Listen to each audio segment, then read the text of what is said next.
gone 10:30, so welcome to the Education Committee meeting of the 31st of March 2015. Before I start, can I just remind members that this meeting will be recorded and subsequently made available to the public for listening purposes. So do you have any Sederunt and Apologies? Good morning, members. We have 20 members present today, and I have apologies from Councillor Blake, Councillor Diggle, Councillor Karen Crothers, and Paisley, the church rep, and Elaine Dennis. Do you have any declarations of interest?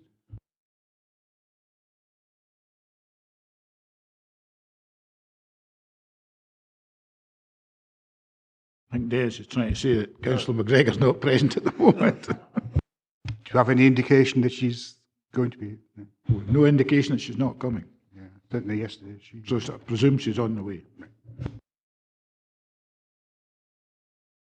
Right, can we move to item 3, the minute of the meeting of 27th of January 2015 for approval. Is everybody happy with that?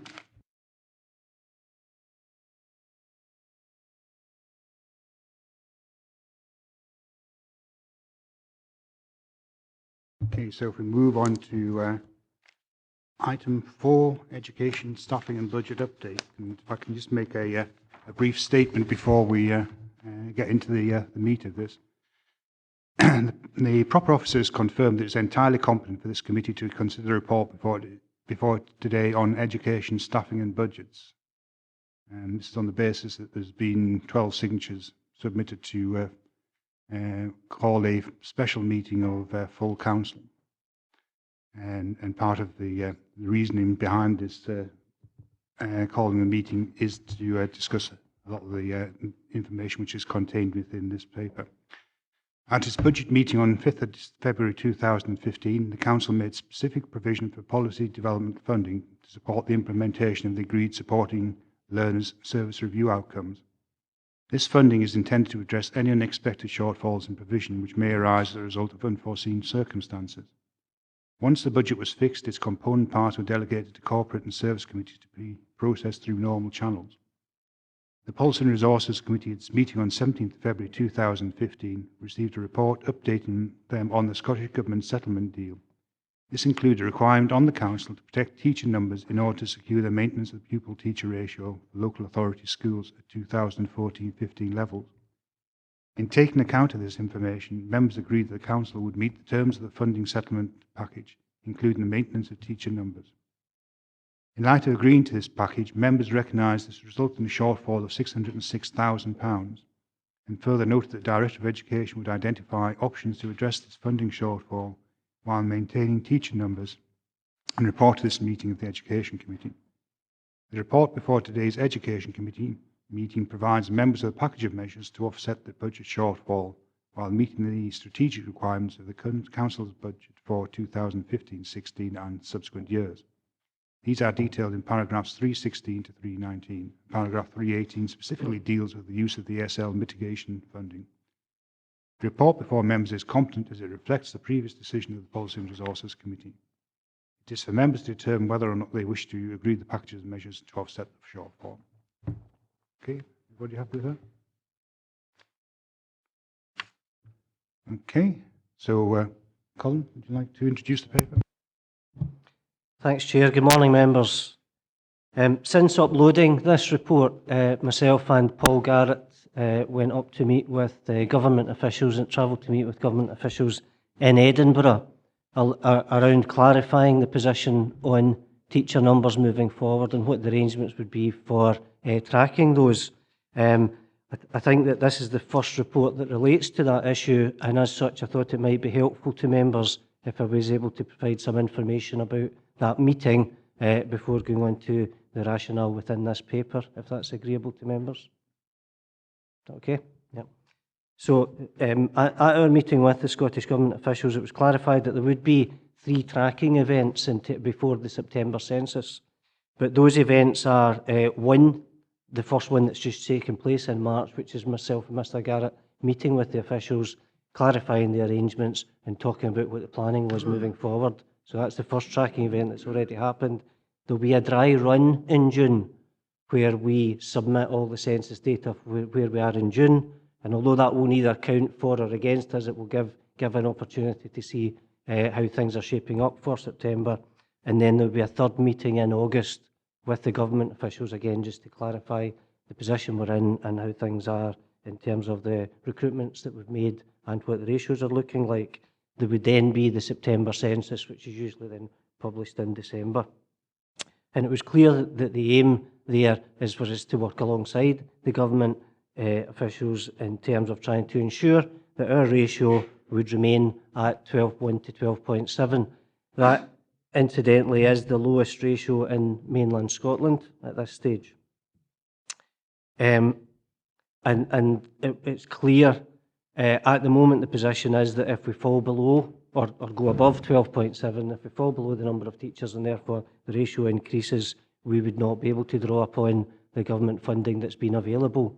So it really seems to be very important that we maintain that 12.7 financially.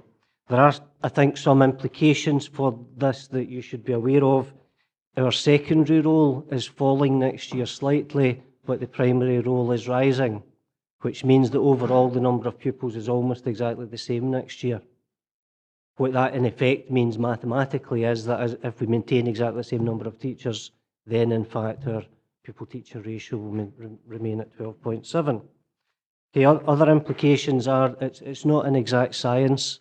As you know, we use a formula for generating numbers of staff in primary and in secondary.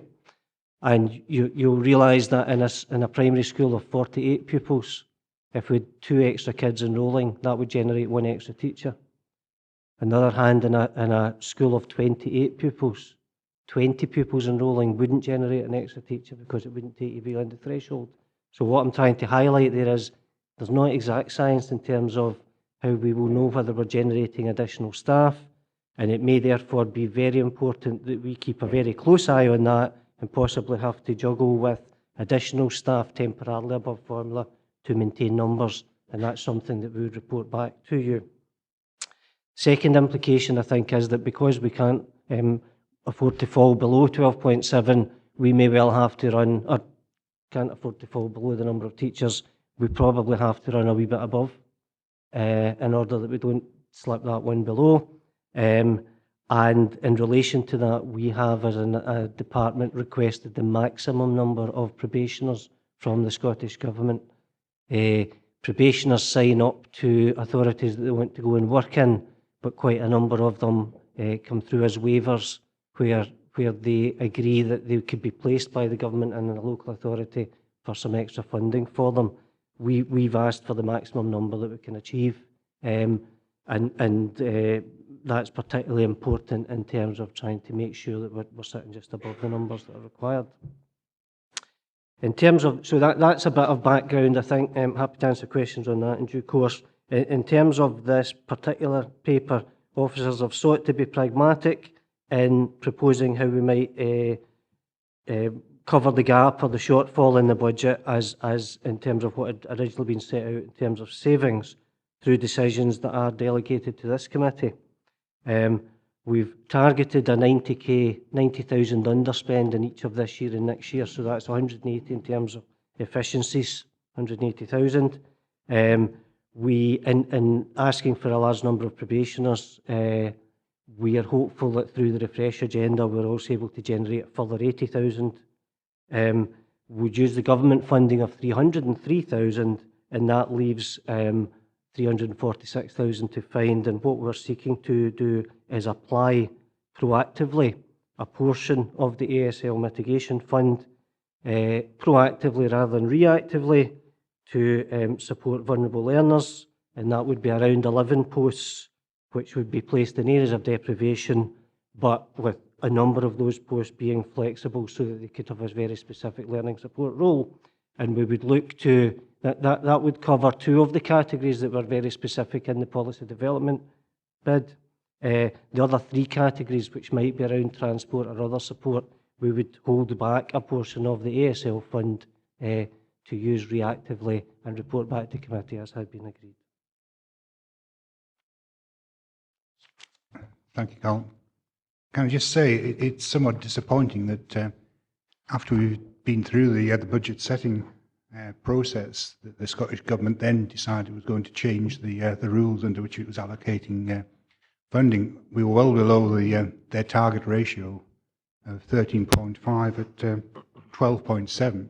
And obviously, a lot of other authorities were well above the ratio. And the reason we were below was because we've actually made the attempt to protect teacher numbers down here in the past, so we are being penalised with it. The local authorities informed COSLA of what we were planning in our budgets before the budget setting meeting, and speaking to COSLA at the end of last week, I was informed by Robert Nichol that they'd passed some of this information to the Scottish Government and actually highlighted that unless the numbers were actually funded, the numbers of teachers were funded, Dumfries and Galloway would be particularly badly hit. So they were aware of this. And what's happened is effectively that the Scottish Government has decided to allocate the funding on a per capita basis rather than on the basis of need effectively in terms of this. But I'll throw the discussion open to the floor. So I've got Ian Dick. Thanks, Chair, and I appreciate the advice and the efforts that the Director and the Finance Director and yourself, Chair, have taken the time to try and clarify, anyway, certainly the implications of the teacher numbers. As far as this paper is concerned, I'm very clear about the implications of a change to strategic budget. While I think it's wholly appropriate, and this was the subject of the requisition, that for full council to make any decisions on a change of something which has implications for the entire strategic budget. In all my years as a councillor, I've always been very clear about that. You don't unpick a strategic budget after it's been made unless it goes back to full council. And I would in no way contend that the Service Committee has got the authority to do so, regardless of what advice has been given. And that was the reason for the SNP and other members of this council wanting to bring this back to a full council. I won't go into the details of the contingency fund. I'll leave that for others. But my position is absolutely clear that this has to be dealt with. The implications on the strategic budget must be dealt with at a full council. I do appreciate the advice, as I've said before, that's been given on teacher numbers, but the instance of a strategic budget must be dealt with at full council. And I would move it deferred until that full council on the 8th. Colin Wyman. Thank you, Chair. I just like a bit of clarification because I don't quite understand the figures in this. If we were planning on saving 909,000, and because of this decision by the Scottish Government we're going to be 606 worse off, what happens if we just ignore that and go ahead with the 909,000? How much more are we penalised than the 303? Is that not possible? Yeah, my understanding at the moment would be that you would lose more than £2 million that we currently draw down. Sorry, Ronnie?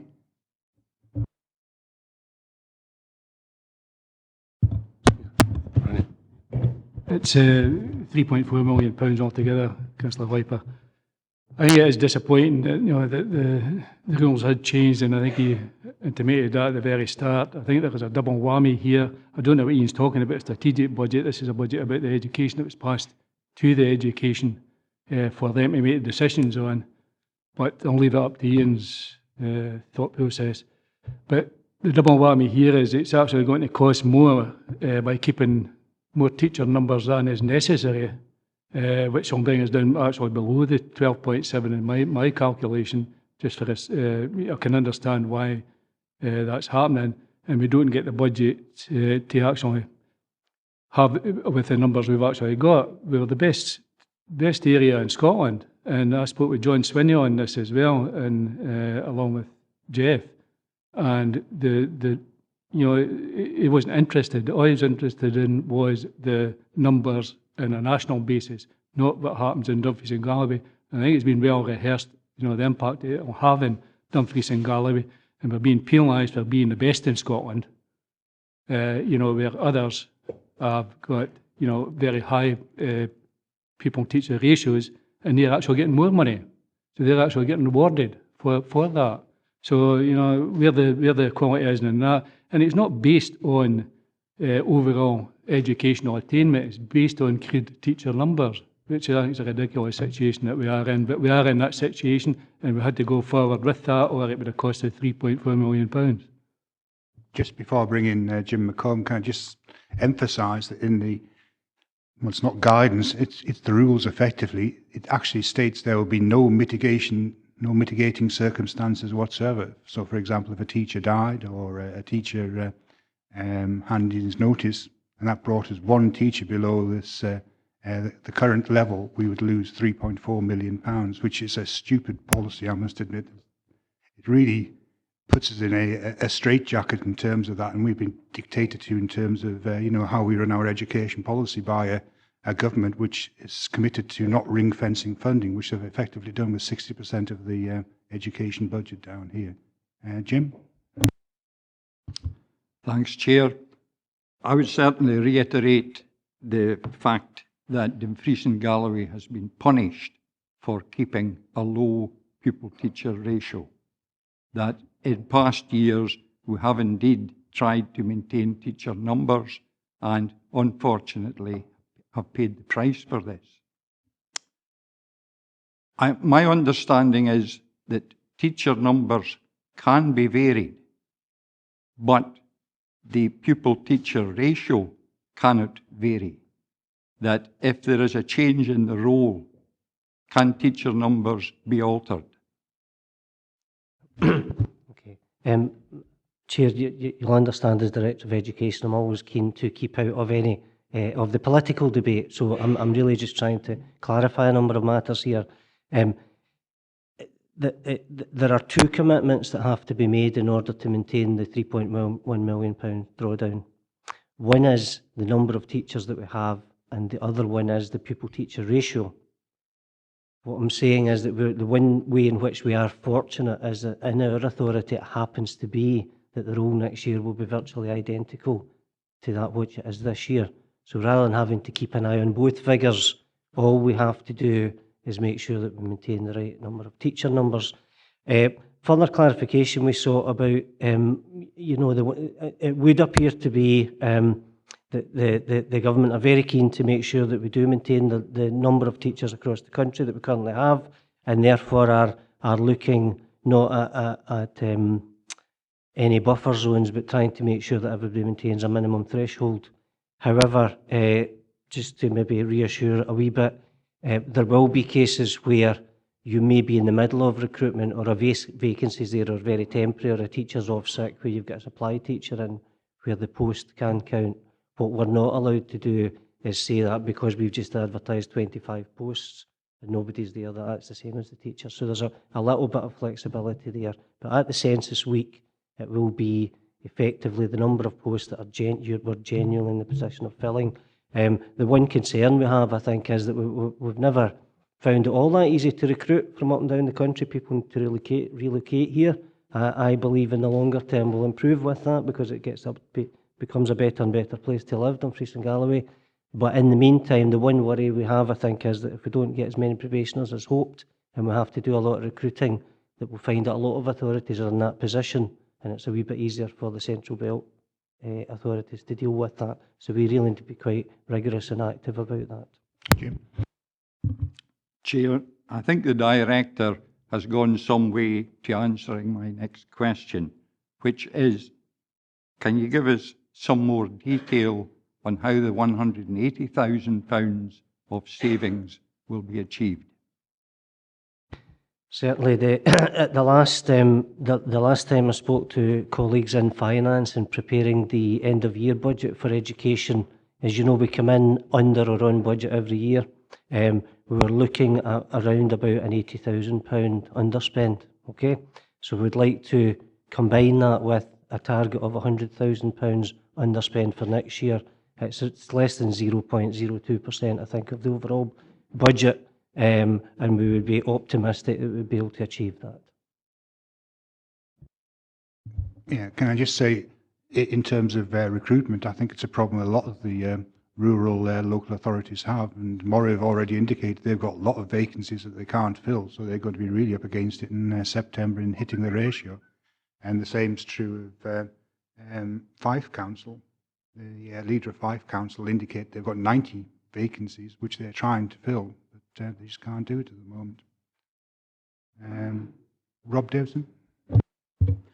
Thank you, Chairman. I want to return to the issue of the contingency money. We do appreciate the proper officer advice, although we hadn't actually seen it until it was related to us this morning.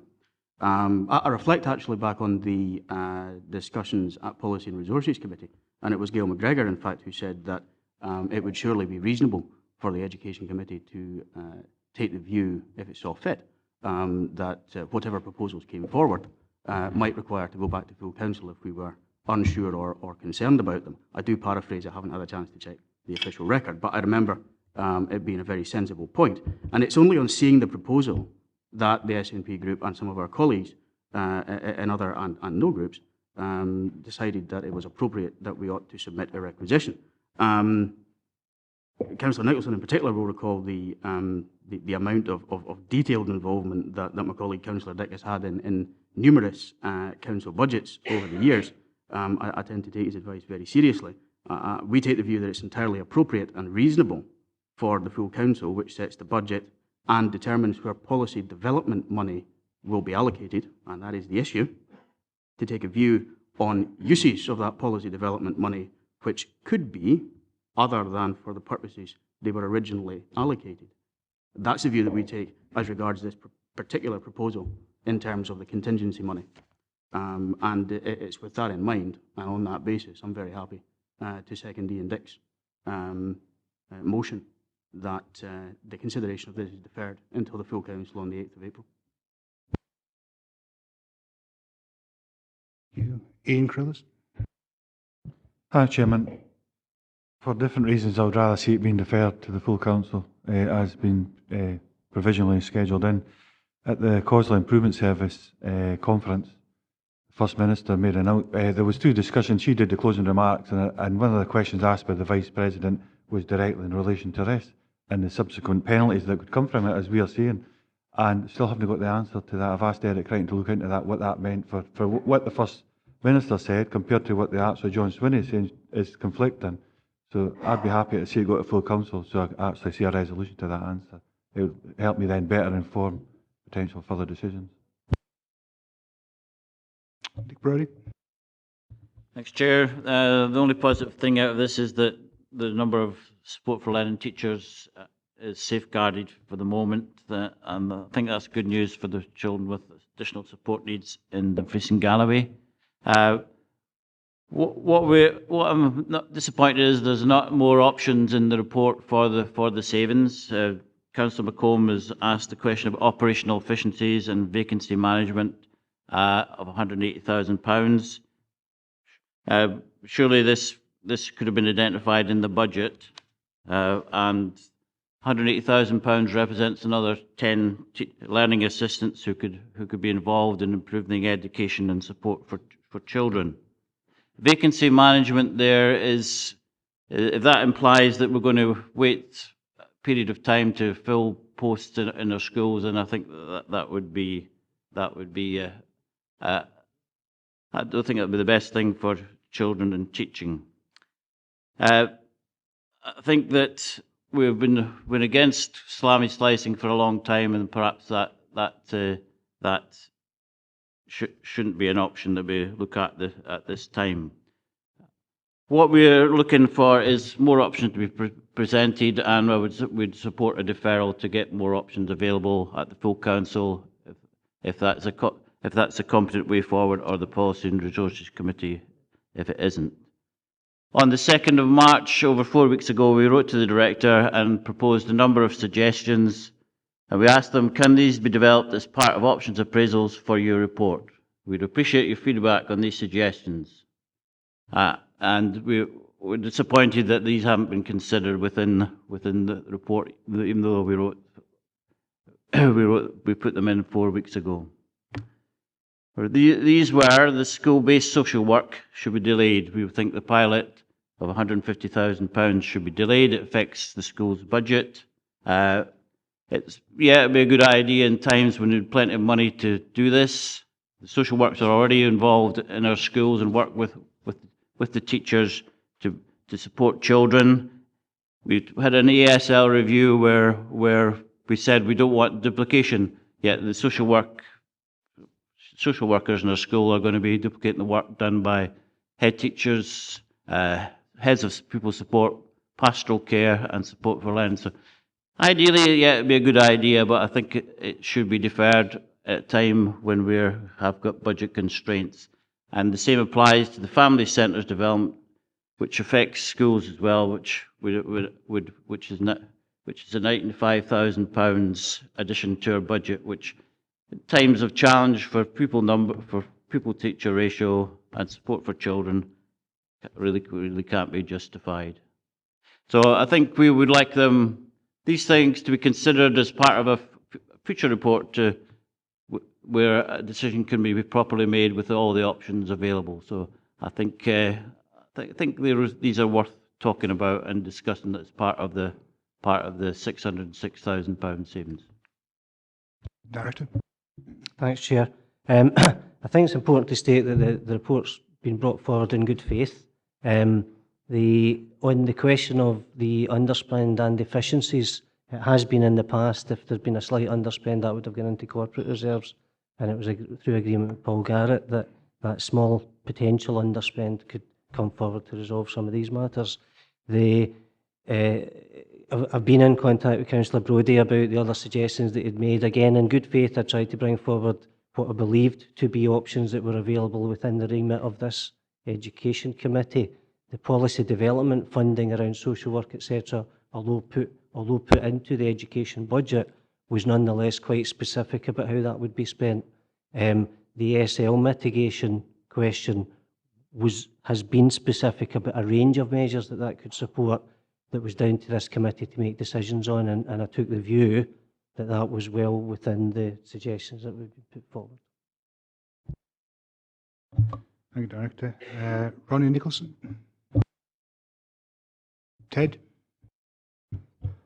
Thank you, Chair. I'd just like to make a couple of points. Although I've heard what Councillor Carruthers has said about what the First Minister may or may not have said, we do have conflicting ideas about what might or might not happen. The truth is, we have to actually deal with what is in front of us and what information we have to hand. I'd also like to clarify, has a motion been made and has it been seconded? Lucy? Yes, a motion has been made and by Councillor Dick, and it has been seconded by Councillor Davidson. In that case, I'd like to put forward an amendment that would go with the recommendations as contained in the report.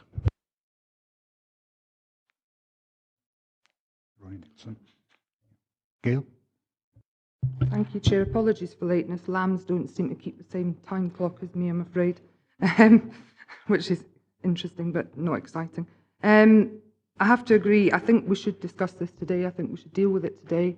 We have a transient budget. We know that it's a 3-year budget. It's going to move and shift. We're mitigating against an enforced position from the Scottish Government here today. How we deal with what we need to do with that 346 in the future can form a future report, and we may need to look at savings in other areas in the future. As far as I'm concerned, this is blatant politicising 4 weeks before a general election. It does our pupils a huge disservice, and I think I would happily back you. Thank you. Ian?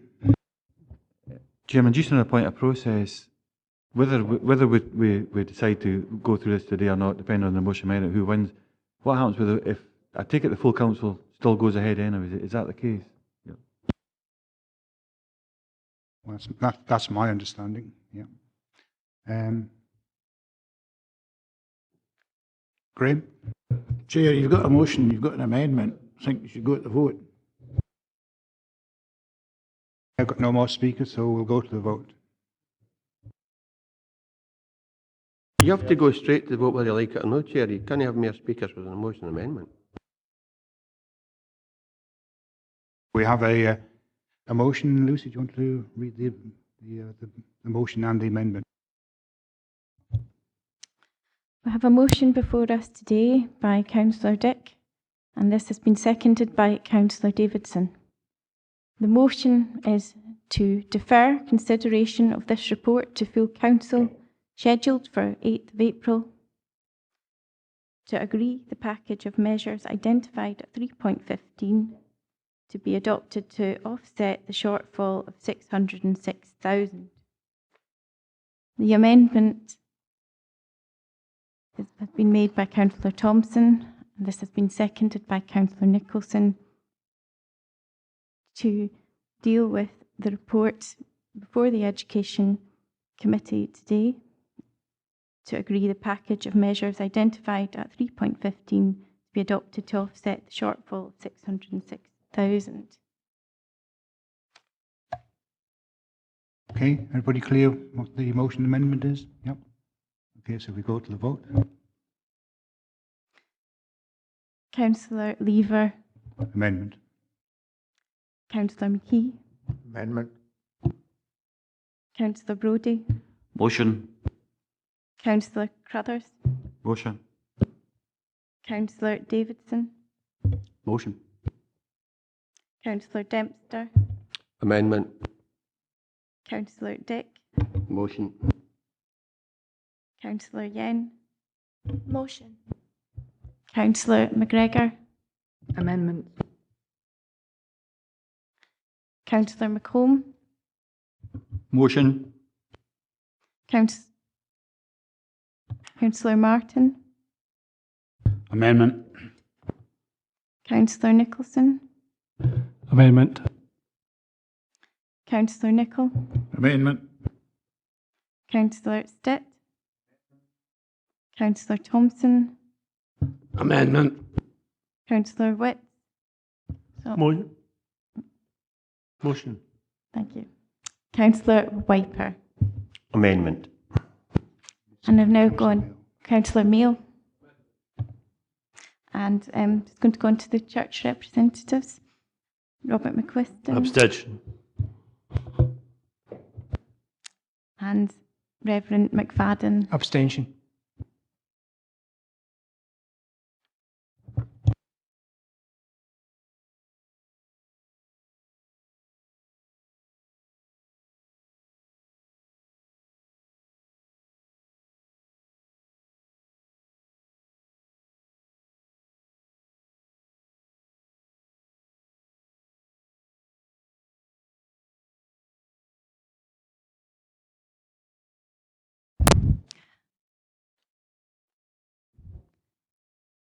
And the amendment carries with 11 to 7.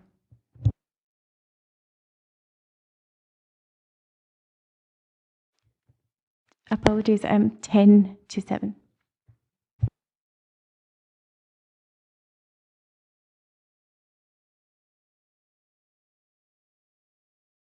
Councillor Lever, I had 11. I was correct the first time, and just to record, we've had 2 abstentions as well.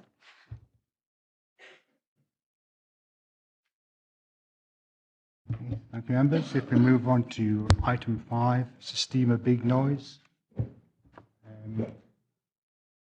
Alan Cameron, I think, is prepared to come forward and speak to this.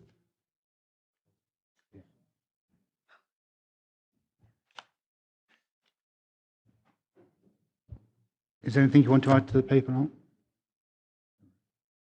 Okay, so I'll throw it open to the floor. Ian?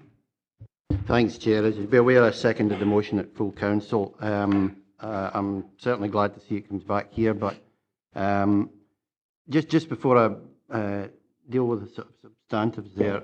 There was a report that came out yesterday, which I think is, for those who don't know what this is, the Sistema Big Noise was a huge success in regenerating an area of Stirling originally, and has been rolled out in places such as Aberdeen and Govan Hill, I believe, where it's made a massive impact on the children in the area. It apparently seeks to try and create orchestras, but that's not the basis of its. It's not the full basis of its objectives. And the reports that appears as it was praised in Education Scotland report. I think this sums it up for me. Our most obvious triumphs may be musical, but we are here to equip children with resilience and confidence to succeed across all areas of their lives. It is not as easy to show that side of things as to put on a stunning musical performance, but from what I've heard of them, I was unfortunately not able to go to the Raploch visits, but I've seen the presentation, and quite honestly, it's one of the most stunningly impressive things I've ever seen.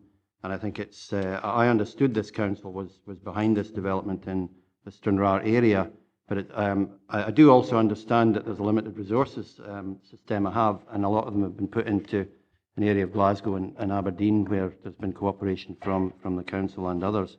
But I would like to see some kind of timescale and progress in bringing this to Stranraer, as I thought that in the last administrations that we had a bent to do.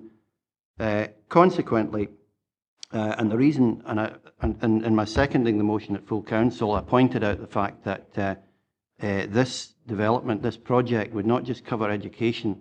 This covers social work, justice, economic redevelopment. It covers a whole range of services that this council has an interest in, and consequently, that's why I seconded that motion to full council, because I think it's full council that must actually consider it. And while I don't like particularly deferring things for the sake of it, I do think that this the recommendations could go ahead as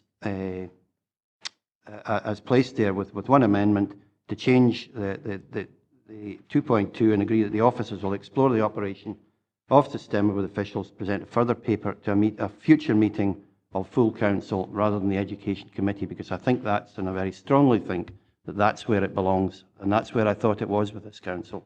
So I would move the recommendations with that small amendment. Thank you. I've got Ian. Sorry, Rob Davidson. Sure. Thank you, Chairman. Yes, well, members will be well aware that I'm very keen on instrumental instruction, and had in the past been, and still am very keen that it was also free.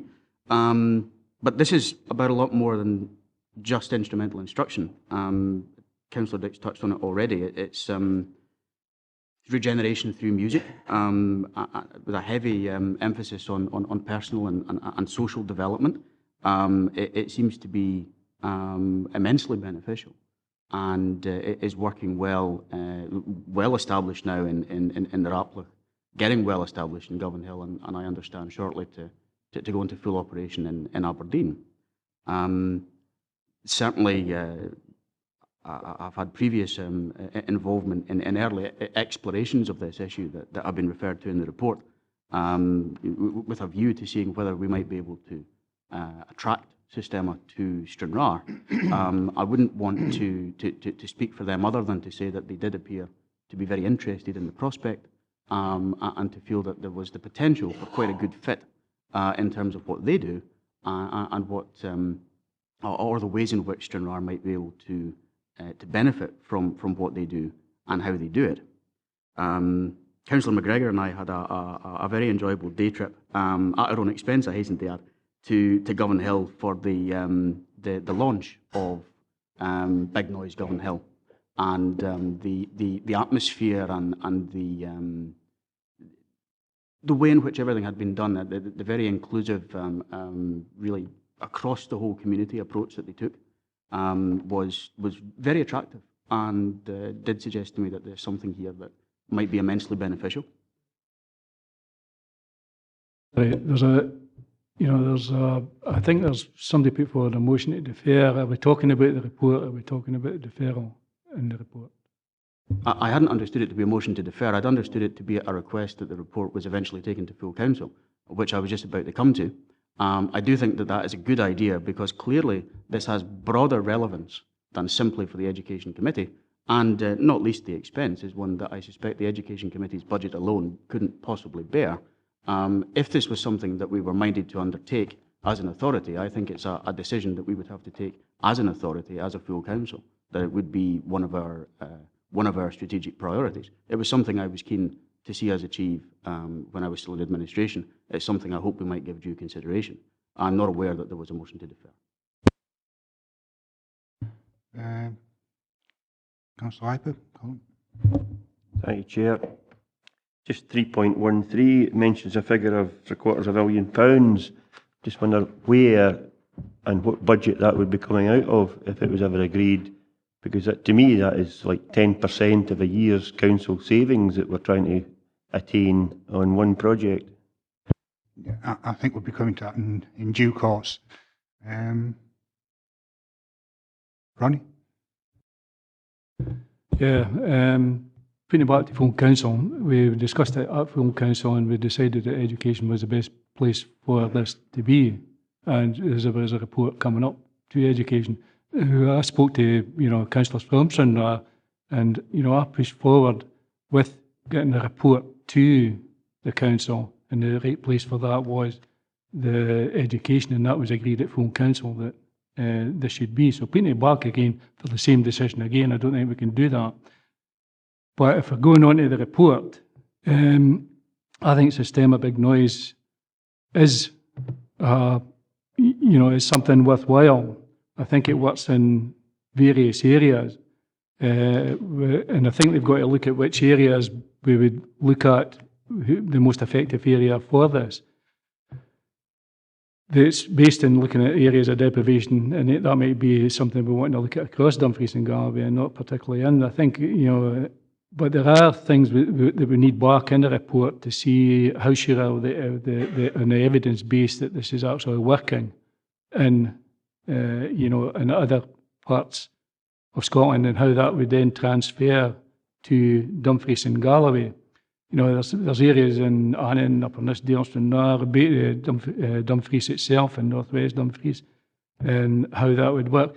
And what's the difference from Sistema Big Noise to the Kodai method used in Hungary or the Suzuki method used in Japan? There is different systems used in Edinburgh. It's been ongoing for 9 years.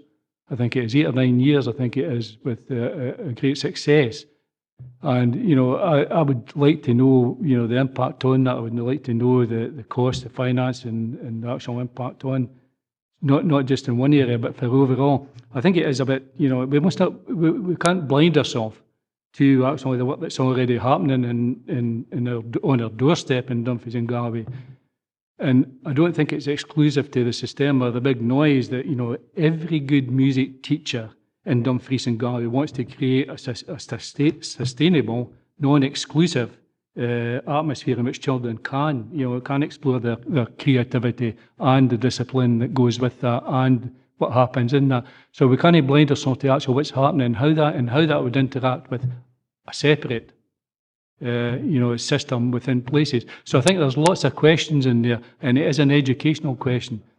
This was done in Venezuela. It's that, there was machine guns talked about as well at the time. I don't think we're in that situation, but and how it would actually translate into our areas of deprivation. So there are lots of areas throughout Dumfries and Galloway that may benefit from some system, but how it's all put together with what's actually here and the possibilities and obviously the costs come into the financial, and if we put finances into that, do we take it away from others?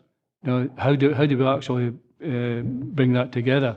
And we can't dilute things that's actually working here well, and we get good plaudits for, and you can actually see the benefits that's been happening from things that's came from music over the years. Ian?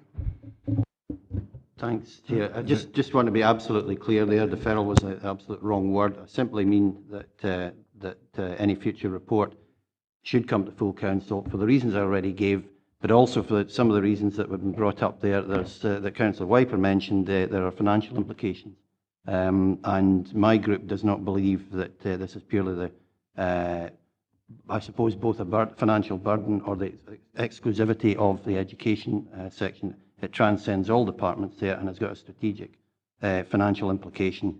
And as I said in the previous report there, strategic budget considerations go to full council, plain and simple.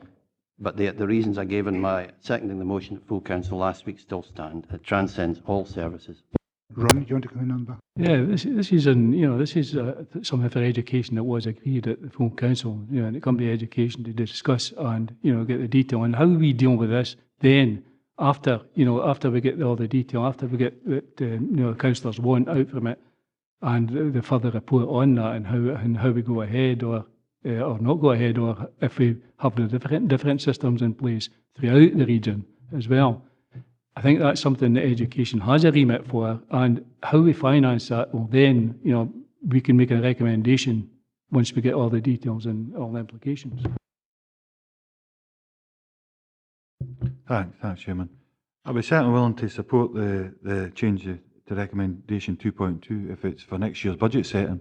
But if it's to look forward in this year's full council, I mean, it's $750,000. I was quite shocked when I seen how much this cost. Ken, it definitely looks like a good project, but I've never seen it. I don't really understand it. I understand it in broad terms, but I haven't seen any presentations in regards to anything like that. So I'd be more inclined to agree with 2.2 as it stands, unless it's explicit that it does get referred to next year's budget setting, and then they all get a chance to see it. Jim? Me? Thanks, Chair. Just a couple of things, Chair. First of all, we've had two reports, item 4, item 5, and members have wanted to send them back to full council. I think that's wrong. We shouldn't be abdicating responsibility. We have a duty to discharge. That's why we turned up here today. And if members don't like it, they can call it back to full council, but we should be dealing with this in the first instance. That's my view. The other thing is, yourself, Chair, the director, and I had an interesting interview exercise with an applicant for a head teacher's post in Sanker. And one of the examples of good practice she gave was that she'd created an orchestra in her current school. It was so high achieving and so well regarded that it performed at Westminster in front of MPs. And they fundraised themselves to deliver that orchestra in its current form, and it's thriving. And what I will say on the back of that is she also says that it helped pupil behaviour, it helped attainment, it helped personal development in these children, and it was a very, very worthwhile exercise, and I would expect that will manifest itself now in Upper Nithsdale in at least one, if no all of the schools, and I would hate to see us deflect attention from that to a certain area in the region. I don't think that's the right way to approach things.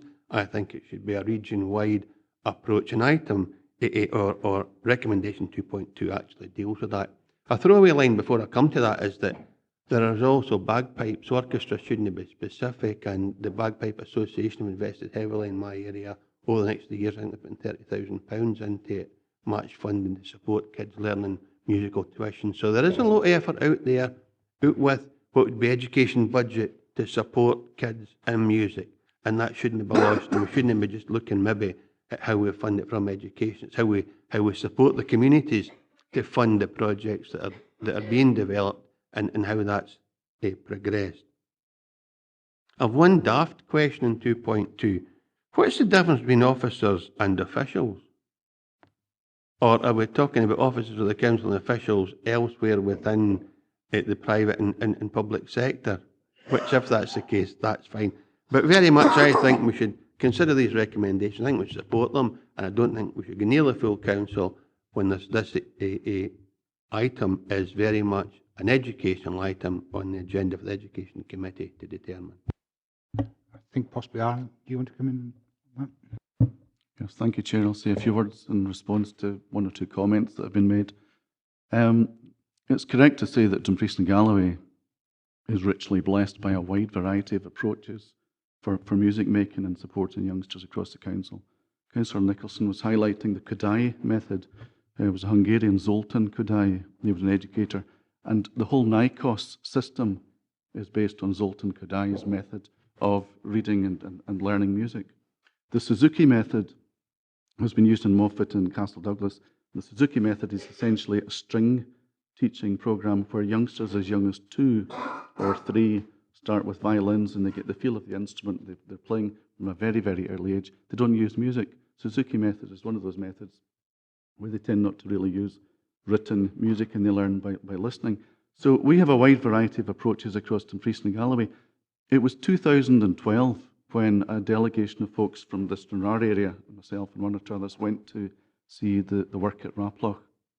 I spoke with George Anderson, who's one of the officers at the Big Noise in Raploch, and he is willing to engage. He's happy to engage with us again. Basically, he was saying to me that, yes, the Govan Hill has been a big success. The Raploch was a big success. Aberdeen starts in June. Aberdeen starts imminently. But there are other parts of the country that are looking at this opportunity, and I think we're potentially one of those. They will have a capacity issue at the end of the day, but the bottom line is the costs have to be met to pay people's salaries. That's essentially what the costs are all about, is paying musicians salaries to deliver and for the instruments, etc.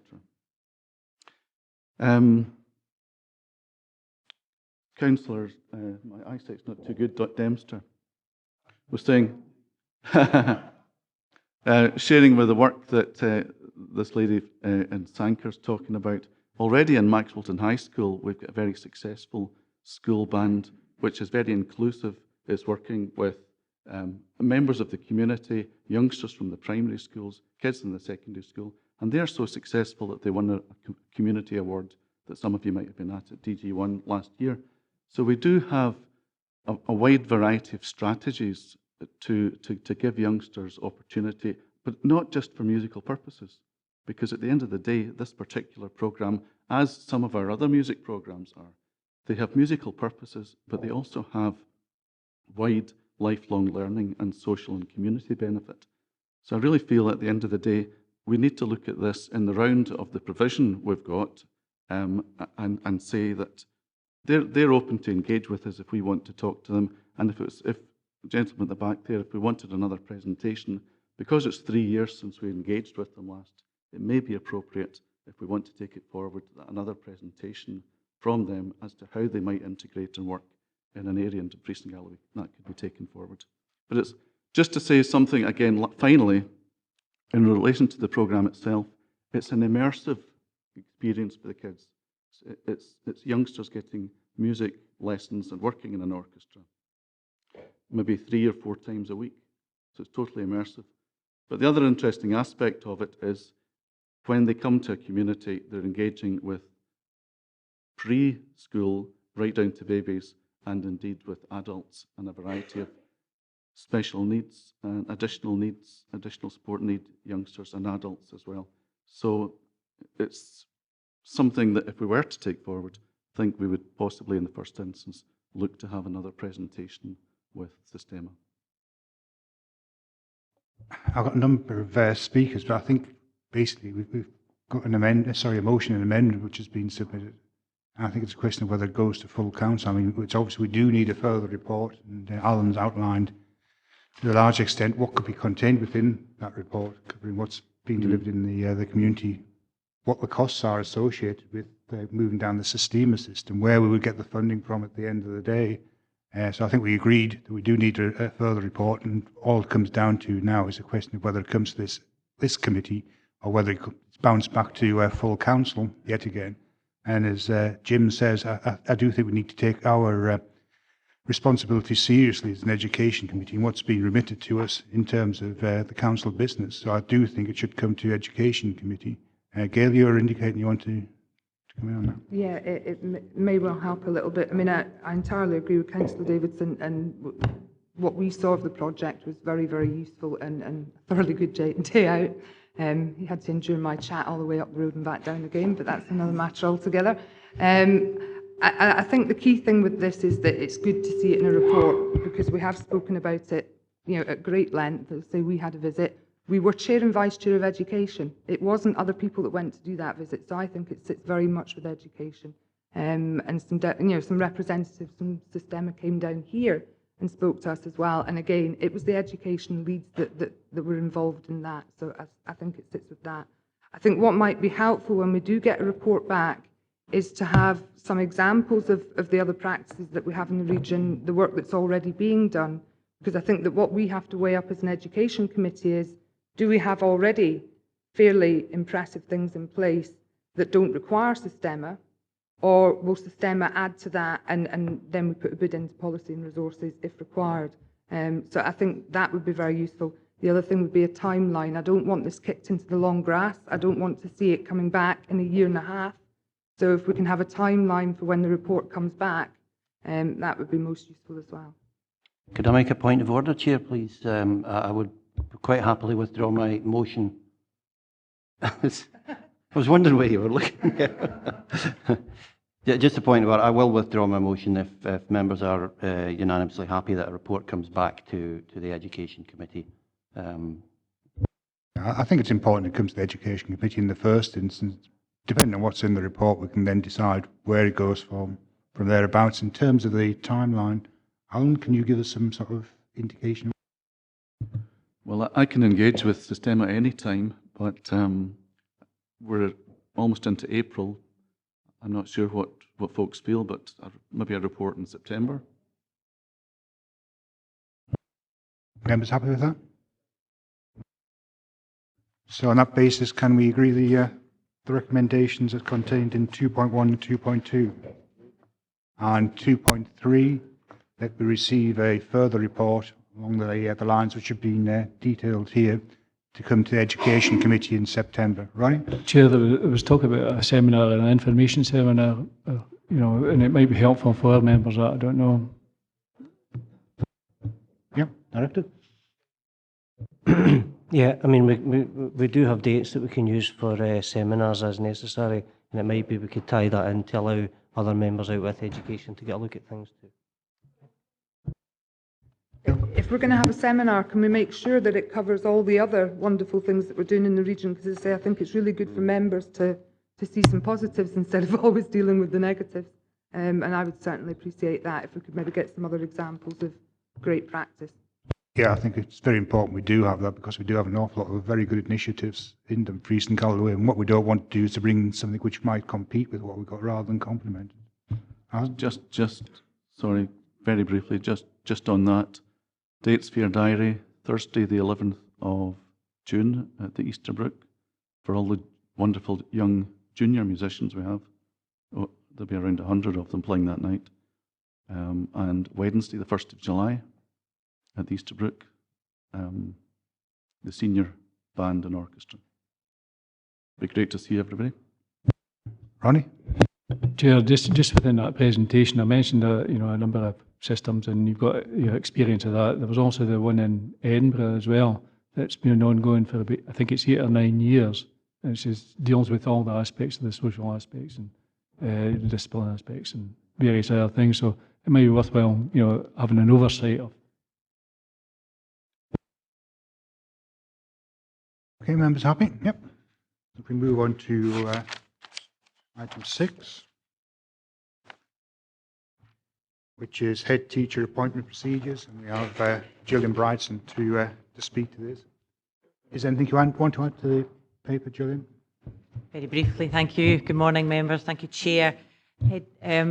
Members play a very important part in the appointment of head teachers, so I think it's important that we continue to keep our head teacher appointment procedures under review. We are responding to some concerns that were raised by members as part of this process. So the paper outlines 3 concerns that we have worked with our LNCT colleagues to bring recommendations to you. The head teacher appointment process is a 3-part procedure. It answers 3 questions: who's qualified for headship, who's ready for headship, and who's best suited to a particular school. So the leading and the first interview allows us to answer the first 2 questions, and who is best suited to the particular school is answered by the third, which is the final interview. In 2006, we responded to the new standard for headship and the concerns that the existing head teacher appointment procedures were too light, So we designed and agreed an enhanced process.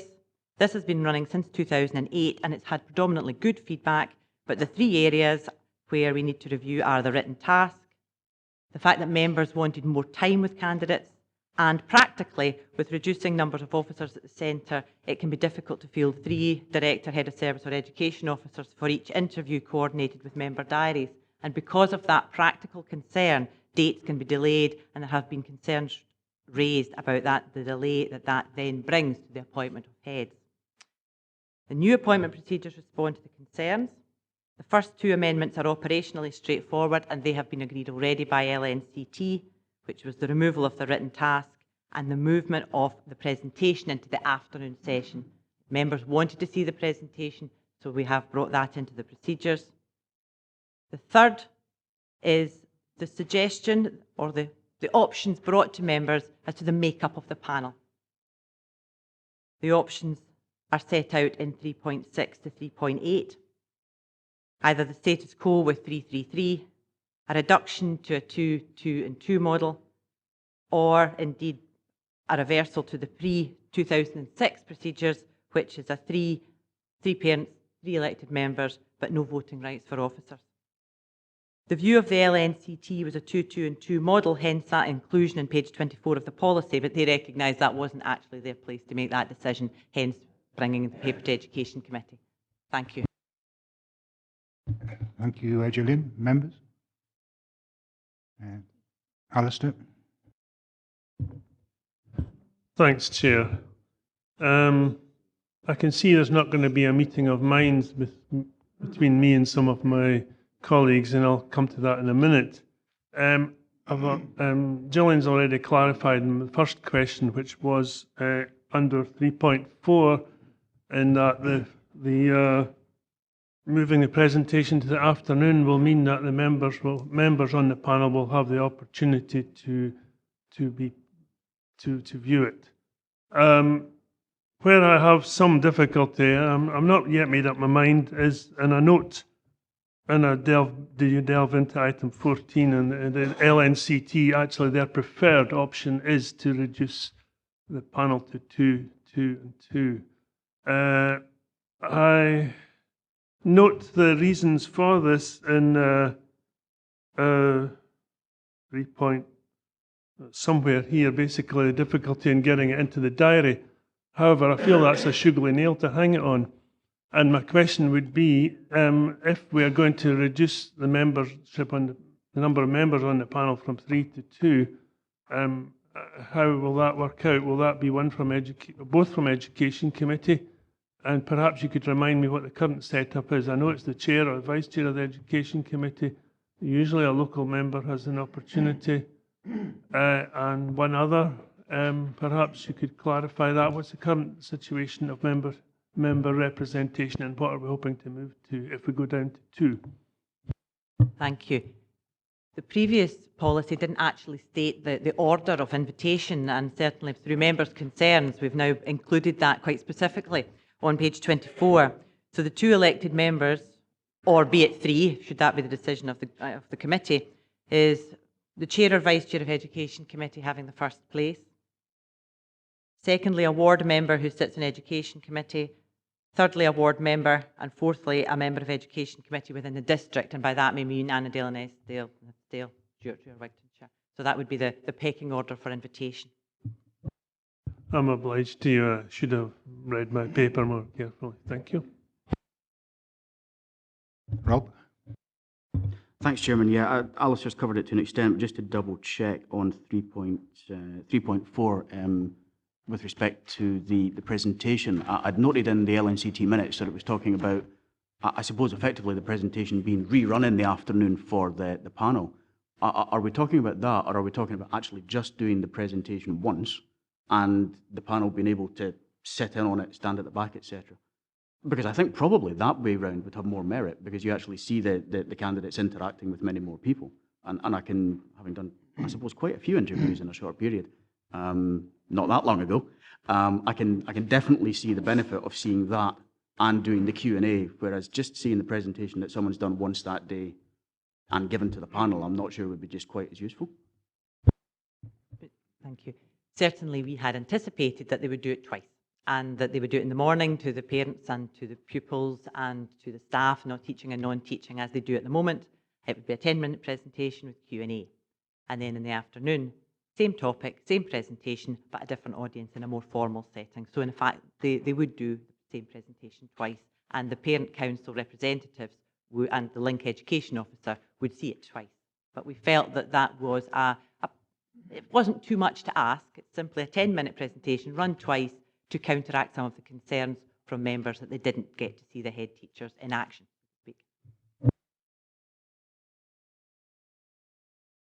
Paul? Thanks, Chair. Gillian, you've given us a rationale for 3.4 that it would provide the opportunity for members to see the presentation. Is there any other reason why you'd wish to bring the presentation to the afternoon? Not specifically. I was involved in writing these guidance, this policy back in 2006, and the reason it was removed at that point because members felt that it was death by PowerPoint, if I may, that they saw the same presentation, and in fact there was some concern that head teachers were not necessarily that they were seeing the same presentation at a number of applications. So they felt it was a better representation if the head teachers were called at interview. But things change and things evolve, and it generally was felt that a half-hour question and answer session was not sufficient opportunity for members to make decisions on these important appointments. Jim? My experience was that once the candidates had performed their presentation, when it came to the question and answer session in the afternoon, they were actually quite tired and had some difficulty focusing on the questions.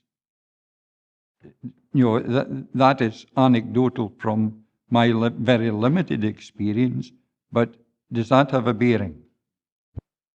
Can I just come in on that? I mean, since I became chair of education, I've sat in on more interviews than I care to think about. And it has been very enlightening, and I do think we've got some very good head and deputy head teachers in place. In fact, the vast majority of them.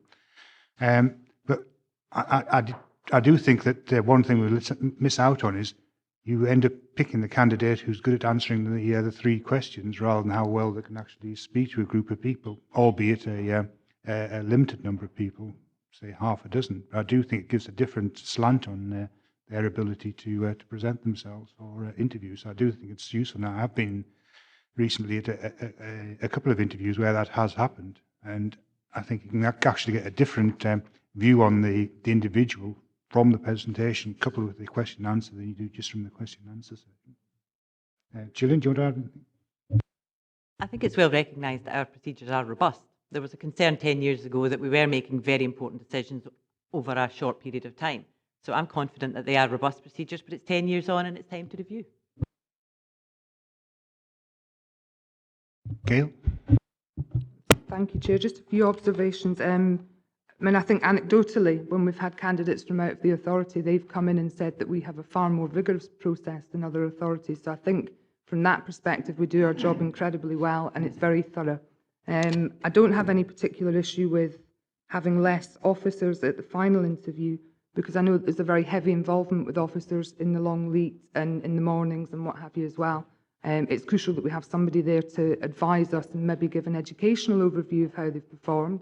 But I would have no issue with that just being one, because I do appreciate that you're very, very restricted.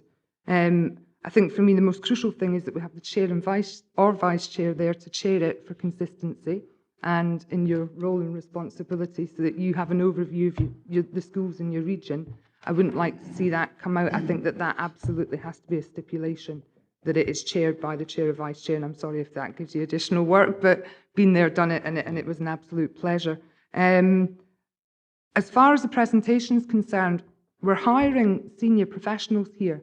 I don't think it should be even that they have to give the same presentation. If they're presenting to pupils and parents in the school in the morning, that could be a very sort of relaxed, much more interactive presentation, for instance, and then they would come to us in the afternoon, 10 minutes on a much more strategic educationally focused presentation. And I think as senior managers, if they can't do that in one day, I wouldn't want them being a head teacher of any of my schools.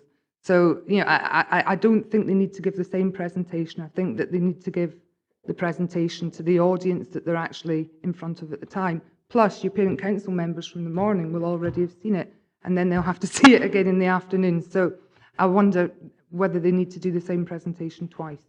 But otherwise, I think I would probably go for option 3, but we're not at that stage yet. So.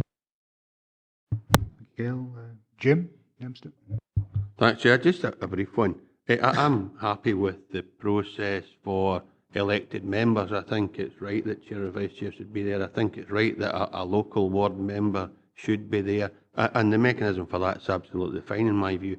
My question's about the mechanism for parent council, because I had one community member come to me about the selection process for parent council. And one issue was the gender issue, but the other issue was the same people seem to want to populate the parent council panel on every selection panel that met. And I just wonder whether or no we have a mechanism that ensures there is a rotation or a gender balance where that's possible. I realise it's not always possible, rather than just the same people saying, well, I'll do it if that's how, in fact, we allow the parent councils to perform.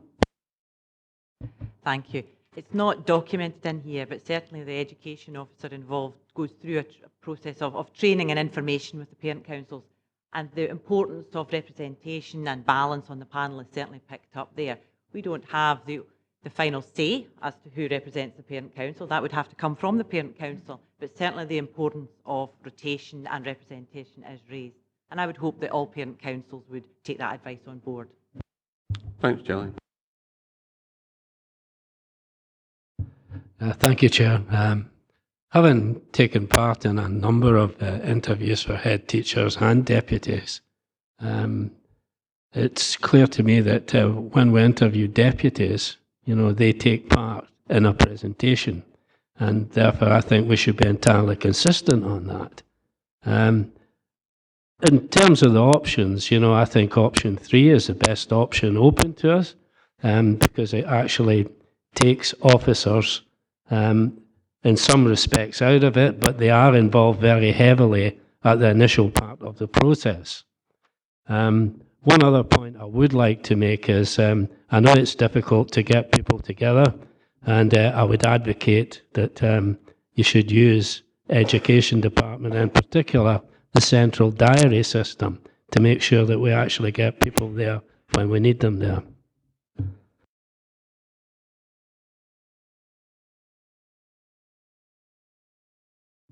Rob? Thanks, Chairman. One other very brief point that I'd forgotten.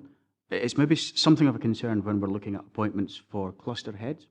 I had an experience with one that will certainly not be identified, but where it seemed very clear that by the time we got to the afternoon session, the candidates were absolutely exhausted. We couldn't actually get enough out of them in the process of interview for the panel to feel that they could safely make a decision. So they didn't, because there's no pressure to appoint if you're not absolutely convinced. I do still have a slight residual concern that you're talking about perhaps 2 or 3 presentations, then coming in, doing it again, and then being grilled by the panel. It absolutely requires to be rigorous, and I agree with Councillor McGregor 100% on that, but not to the point where we've run them so ragged that we can't actually get enough information out of them to make a sensible decision. And actually, as it so happens, both the candidates in question, I then subsequently saw in the mad round of cluster heads interviews that there was for a period of time, and both were excellent. I think we just need to be a little bit careful about the balance, because it's not particularly good for us to get everyone together, given that we've already said it's difficult to get everyone together, and then have so structured things that it ends up being a not insignificant waste of everybody's time if we manage to wear them out to the point where you can't get the best out of them. I'm not sure if that's been looked at since, because I haven't been in any cluster head appointments since that time, but I do think it's maybe a concern that there's a balance that needs to be struck there. I think you're right, Chair, and really that related to candidates being asked to go into each of 3 schools to do presentations that morning, and that's something we've now been able to have a look at and try and have one bring the communities together in the morning into one central place. So that relieves that problem. Can I just observe that members have done a terrific job over the last 7 years that I've been here. I think we have made a lot of really, really strong appointments, and often really rigorous debate around making the right appointment has been part of that.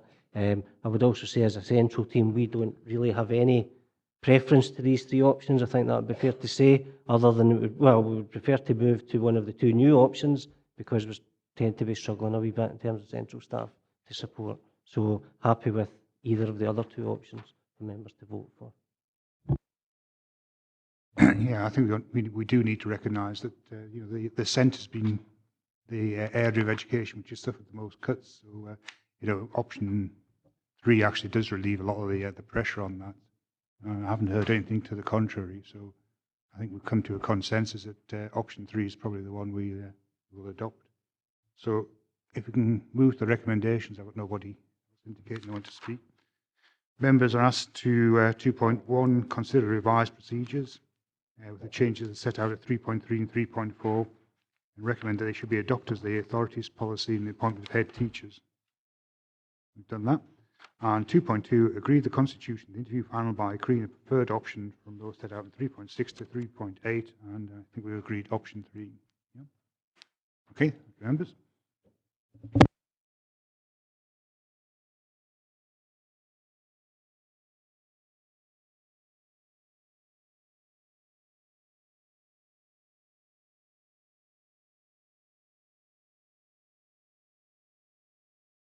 Okay, if we move to item 7, school session dates for 2016-17 and 2017-18, and basically it's just to seek approval from the committee for the session dates, the inset arrangements for those 2 years. And once again, it's Julian to speak to that.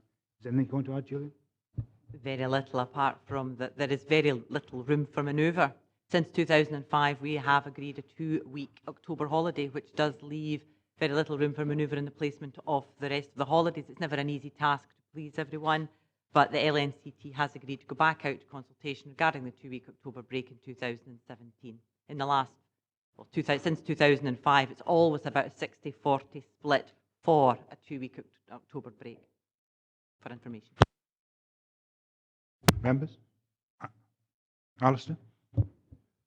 Thank you, Chair. I may be very much in a minority on this one, but I have in the past indicated my dislike for a 2-week October break because I'm of the opinion that children should have as much opportunity to be outdoors in the summer. It has health benefits. I know that there are other arguments in favour of having 6 weeks in the summer and 2 weeks in October, if that is basically that's what it boils down to. There are across Scotland some authorities, and Edinburgh still retains 7 weeks in the summer, so that must carry some weight, I should imagine. Also, the Lanarkshires, West Lothian, East Ayrshire, Stirling. I would not like to see. We moved to 2 weeks in October, and I feel that some of the reasons were economic, and I think that's wrong. It costs less to heat a school in the summer and have lighting than it does in October. I'm pleased to hear that it's still being discussed. I don't know. I'm not going to move a motion at this point, but I'll be interested what the officer has to say, or the director. I know that there are very strong views on both sides, and you'll hear it in the high street, in the queues at Tesco's and the like, in terms of how people are never very satisfied with the school holidays. But there is very little room for manoeuvre with the placement of the days if we keep 2 weeks. Ian? Thanks, Chair. So I take it the argument is between 1 and 2 weeks in October. That being said, I would just move the recommendation.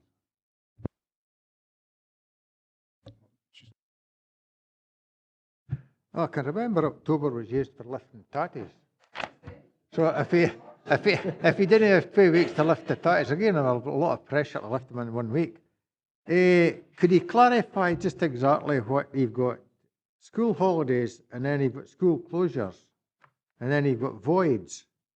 Can you just clarify why you've got the three different headings, please? Yeah, this is it's actually a teacher's terms and conditions matter. I didn't want to confuse this, but it's important to have one calendar. The LNCT have to agree which are school holidays and which are school closures, and it's based on how maternity leave and long-term sick leave is calculated. That's where it's come from. And finally, Graham. I don't think that'll affect the maternity leave.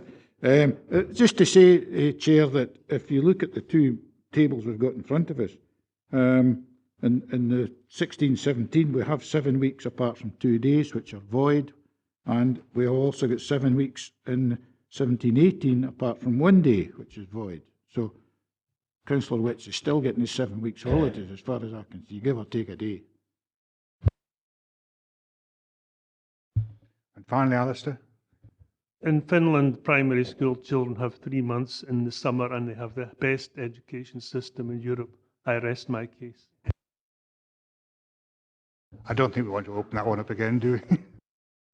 Okay, so if we can move to recommendations, members are asked to 2.1 agree the school session dates and inset arrangements for 2016-17 and 17-18. Agree that? And note the recommendations of the LNCT, replacement of 40 days annual leave together with the balance of days within the school holiday period defined as school closure days for sessions 2016-17, 2017-18. Okay? Thank you, members. So we move to item 8. School lets fees and charges 2015-2016. And it's, once again, it's Gillian to speak to this paper. Is there anything you want to add, Gillian? Just by introduction, can I introduce Shirley Daly, who is the officer who's been responsible through the Corporate Business Support Group funding to take the school lets policy to a consistent approach. Thank you very much to Shirley for all of the work she has done. In November, members agreed that the school let should stay within the harmonised scheme of fees and charges, but they wanted sight of the charges before they were applied. Now, I recognise that given these should apply as from tomorrow, this paper should have been brought to members in January. We'll ensure that we have the proposed charges from CCS at an earlier point next year. So we're happy to take any questions. Members? Rob? Thanks. Just one. I'm presuming it's a typo, but just wanted to double check in case it is a change. The rates for external grass pitches with and without changing appear to be a flat rate for 15-16 where they were per hour in 14-15. I just wondered if that was either a change or it's just a typo. Yeah, we actually discovered with a consultation with Community and Customer Services that it should have been a match rate and not a per hour rate that was applied. So it's been rectified for this financial year.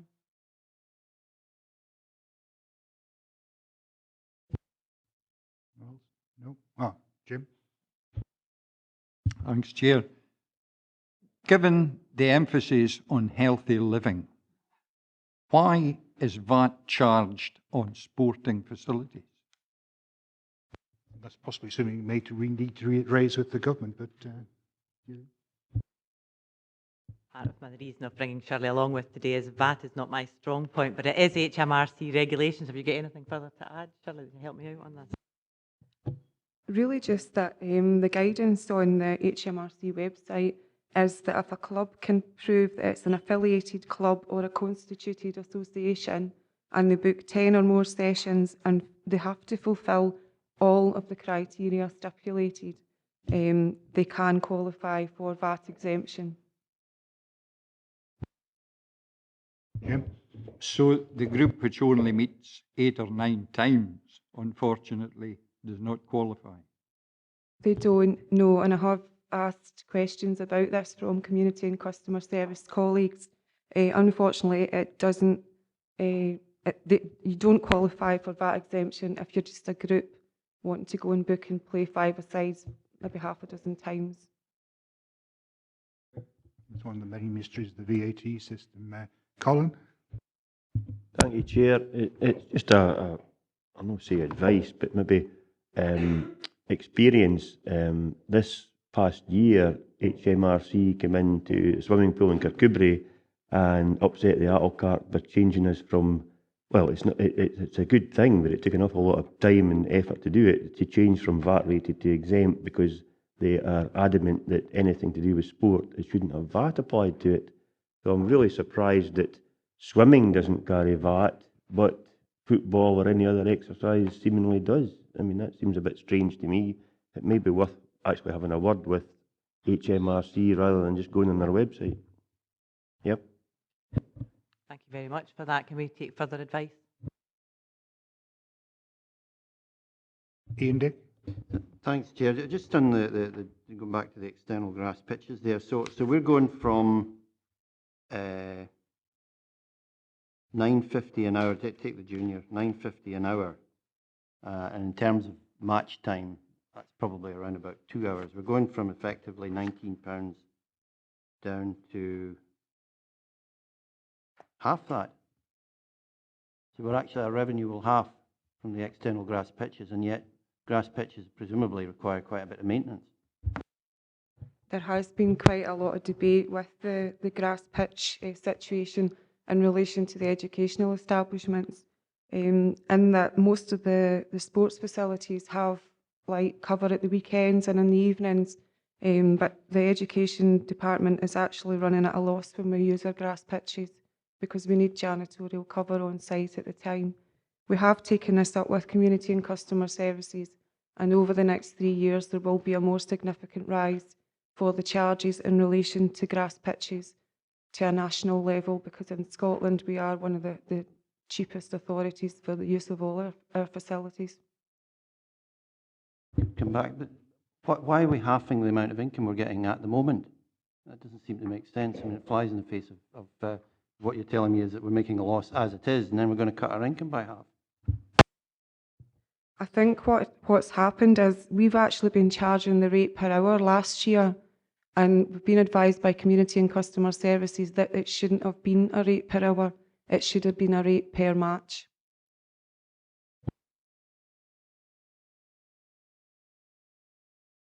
Sorry. Members, can we move to recommendations, which are to... Okay, good.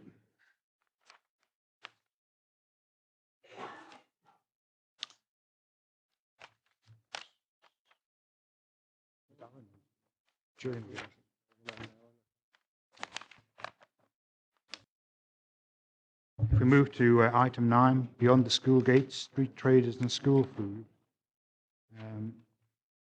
Basically, we previously noted that officers are currently working with other local authorities to collect good practice in relation to licensing of snack vans and food outlets around schools. The information has now been collated, and this report contains findings and recommendations. So once again, it's Gillian with Alan Mawson. Gillian? Thank you very much, Chair. Members, you should have a petition in front of you, I think was circulated. Oh, no. Just on that, the advice we've received from governance is that a petition was received but wouldn't be presented to the Education Committee, as far as it could open the floodgates to all these things coming in at the very last minute. Thank you. Well, that's helpful, because I was going to highlight, just to remind members, that this is not a decision-making forum today. It was simply, we are here, Alan and I have come to members in the past since 2012 raising concerns about, or the fact that we do have a number of snack vans, and our council's position on snack vans. So the paper in front of you today is to take members' views on whether a proposal be taken to Policy and Resources Committee to begin to set out consultations on amendments to the street trading licensing application. It's by certainly in no means a decision-making forum. Okay, members, I've got Rob. Thanks, Chairman. I'm going to ask a very silly question. What is it that we are asking Policy and Resources Committee to do? It sounds as though we're not going to say today we would like you to consult on a proposal for 50 metres or 500 metres, since those are two that stuck in my mind from the list in the appendix. But if we're just asking Policy and Resources Committee to do whatever it is they're going to do, how are they going to determine whether or not something should be taken forward? And how do we stay in the loop? Because Policy and Resources Committee, all right, there are people who are on both, like me, but they might come up with something that we consider to be completely bizarre and not in line with whatever view we might end up having on this. So I'm not really clear how this one's going to tie up and work together, if you see what I mean. So if you could help me, that would be much appreciated. Yeah, I think what we do need to do is to get another paper coming to Education Committee. It's what the actual proposal is that we're putting to Policy and Resources. If we can cover that. What would you want to speak? I mean, I certainly am aware of the complexity of this. I think that the recent Ayrshire consultation process has taken by, I think, about 18 months overall. This is not a quick process. It will involve a number of stakeholders, a number of discussions, and I think we took advice as to where this should go, because since 2012 we have talked about the licensing of snack vans, and we felt we should go in some direction. And the advice we were given was to go to Policy and Resources and look at our council's licensing agreements. But we would then have to look at how Education Committee was brought into that loop. Ian? Thanks, Chair. How does this report and anything Policy and Resources do, how does it interact with the functions of the Civic Licensing Panel?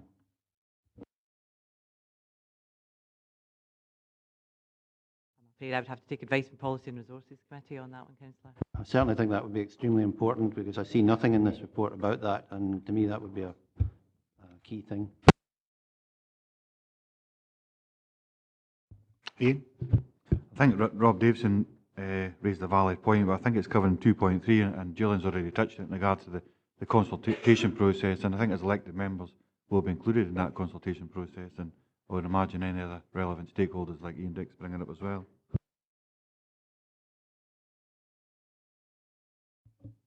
Once again, I do think we need to have another paper come to this committee about, the effects of the zoning, because obviously, depending upon where you actually set the zone, if it was 250 yards, that could be the other side of a high street, for example. Whereas if it was 50 yards, then it could be quite close to the school. If it's 200 yards, that could be enough to deter youngsters from choosing to use the snack van, because they'll have to walk the 200 yards rather than getting a healthy option within the school.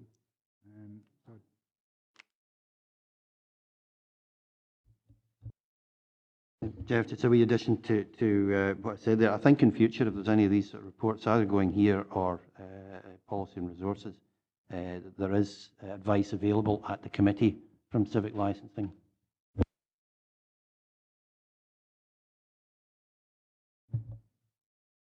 Graham? Yeah, it was on the same theme as you were sort of alluding to there, Chair. We could be opening a can of worms here, because there's a lot of our high streets are fairly reliant on school children's eating habits at lunchtime. And if we start to dictate to where caravans or chip vans or whatever it might be can be, it could be that we're going to put them outside the area, but they can get out to the chip shop and get their chips. I mean, this is a very, very difficult situation, and I think, as Ian maybe rightly said, civic government licensing has got to come into this. Or the panel, civic government licensing panel.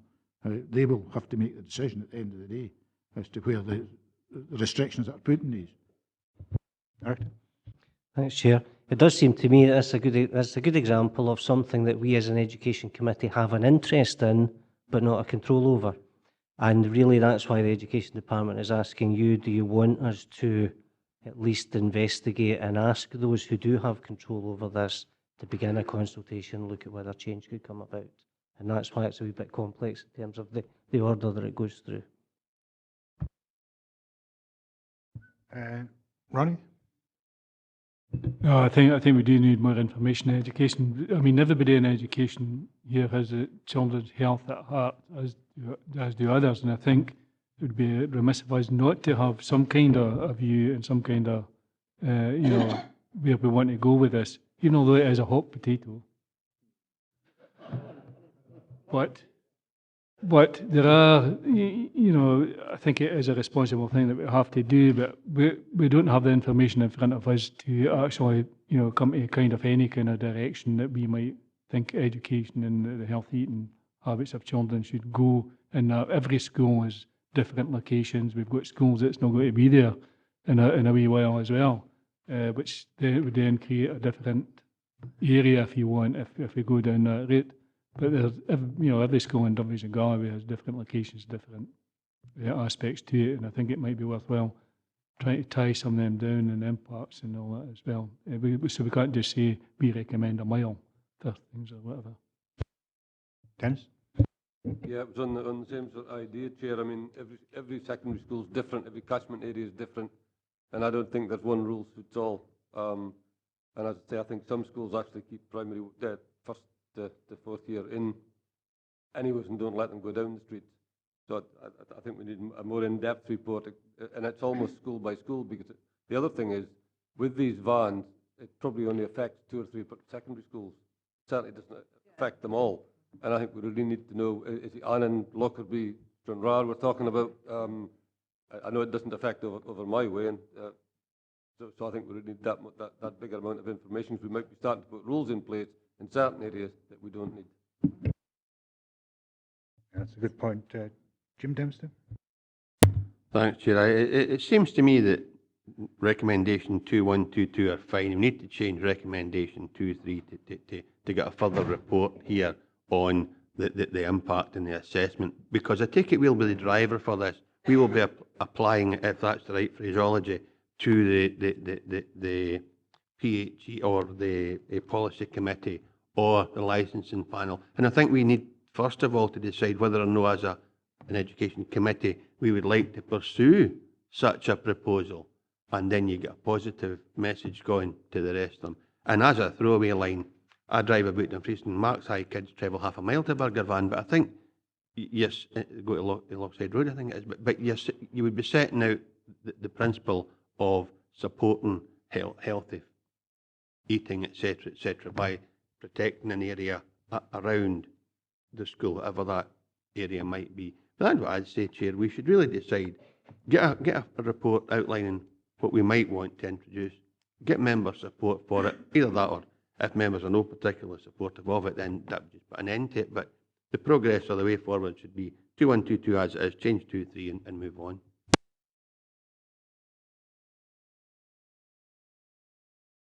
Ian? Dick? No, I just agree with Councillor Dempster. I think that's the way forward. Jim McComb? Thanks, Chair. There's a very big danger here of unintended consequences. You know, you could move these, food vans 200 yards along the road, and then discover that you've got a health and safety issue. You've got a group of children clustering in an area where they're at risk from traffic. You've also got a problem if you impose a blanket policy, because what fits one school does not necessarily fit all schools. We definitely require much more information on this topic. Colin Wiper? Thank you, Chair. I was just more or less going to say what Councillor McComb said there, that it may well create more problems than it solves by moving vans further away from the school. I know it probably would do that in Kirkcudbright. Also, has it ever been looked at, the impact of actually not allowing kids to go down the street at all? Because I think that is the only way that you're actually going to ever stop kids eating junk. I mean, they just prefer junk to healthy food, as far as in my experience anyway. Gillian, do you want to come in on that? Yes, certainly. Over the last few years, we have worked within schools on a school-by-school basis on their policy of letting young people out. And schools have different models, and they do it in different ways. Some are very robust, and others are fairly light touch. But certainly, it's something that we continue to work with the schools and the kitchens on in terms of the overall school meal provision plan. Okay, and finally, Alison? Thank you. I think much of what I wanted to ask has already been covered in previous questions, but specifically I'm interested in a situation between various schools. I mean, some schools retain the pupils S1, S2 within school. Others simply just do not have the capacity to do so. If I was to ask a question that's probably impossible to answer, I mean, I would ask, does this inculcate good habits in the S1s and S2s in the time they're allowed out in S3? they are going to not go to the burger van, or is that just something, or does this have an effect on the vans? Do they not go to schools where they don't get much of a clientele because half the children, or almost half, are retained? That's a question. These are questions that are probably impossible to answer, but maybe somebody would like to have a go. I don't know. Chair, it's always been the case that the committee has supported the local head teacher in the management of this agenda. It can be quite different in different situations. Can be different agenda around development of the kids, and the key thing is that we've never tried to micromanage that. If we were to insist that every head teacher kept all of the kids in at lunchtime, we might have difficulty in getting the teachers to act as police. On the other hand, we would always support schools who want to keep the kids in at lunchtime. And we've always taken that view. We've got 115 schools, as you know, right across the authority, and the key principle has been to support the local management of the agenda. I know reference has been made to a school-by-school basis, but I don't think that's really practical. As the director says, we're over 100 schools, so I think possibly the ones where it's likely to be a major problem are the ones which we should be concentrating on rather than diluting out effort. Dennis? Chair, are we not really just talking about secondary schools here? I don't think primary kids get to run about the streets in towns. Surely this is just secondaries. I think that's true, and I think that's what we need to let the officers decide where the problem is on the basis of what they've gleaned already. So can we go to the recommendations? Note 2.1, 2.2, and 2.3, rather than agree that a proposal be taken to policy and resources, a further report comes back to this committee, and then we go to policy and resources thereafter on the basis of that. Okay, happy with that? Okay, thank you.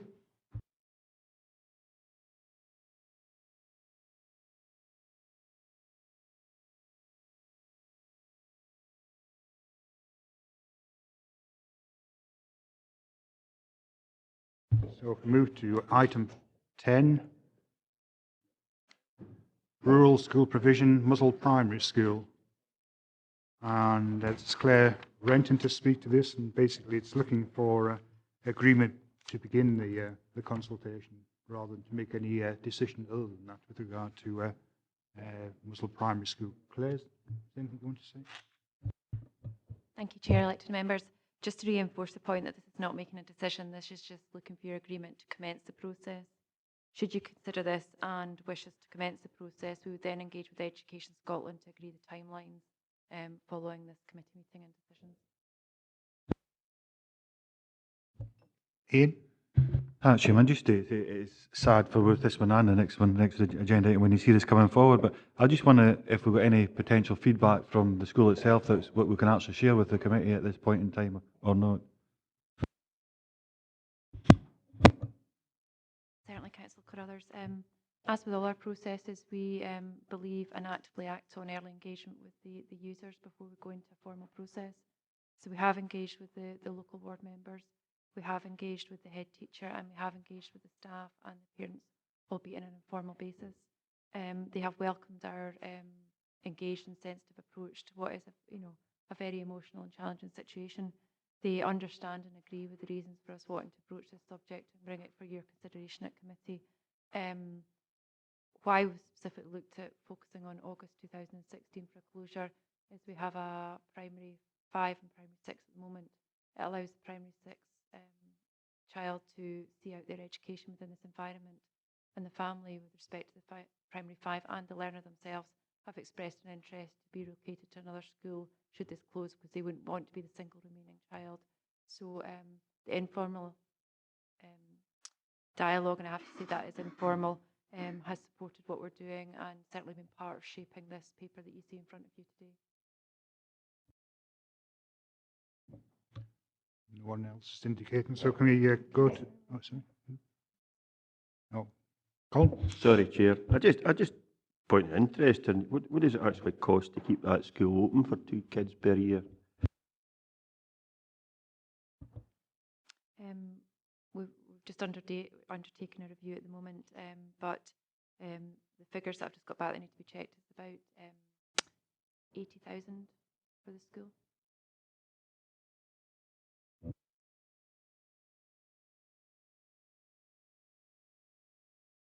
Okay, so can we move to the recommendations? Agree the 2.2, the statutory consultation should be undertaken. Okay.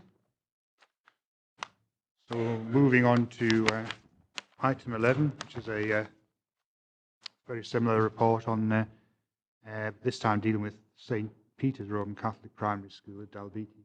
Is anything you want to add? Noted as per the same points that are raised with Mouswald. Can I also refer to the letter that we received from the Parent Council from Dalbeattie that wanted to represent their interest? I think it's very important, obviously, to make you aware of that, and I know you've had a chance to look at the letter, hopefully.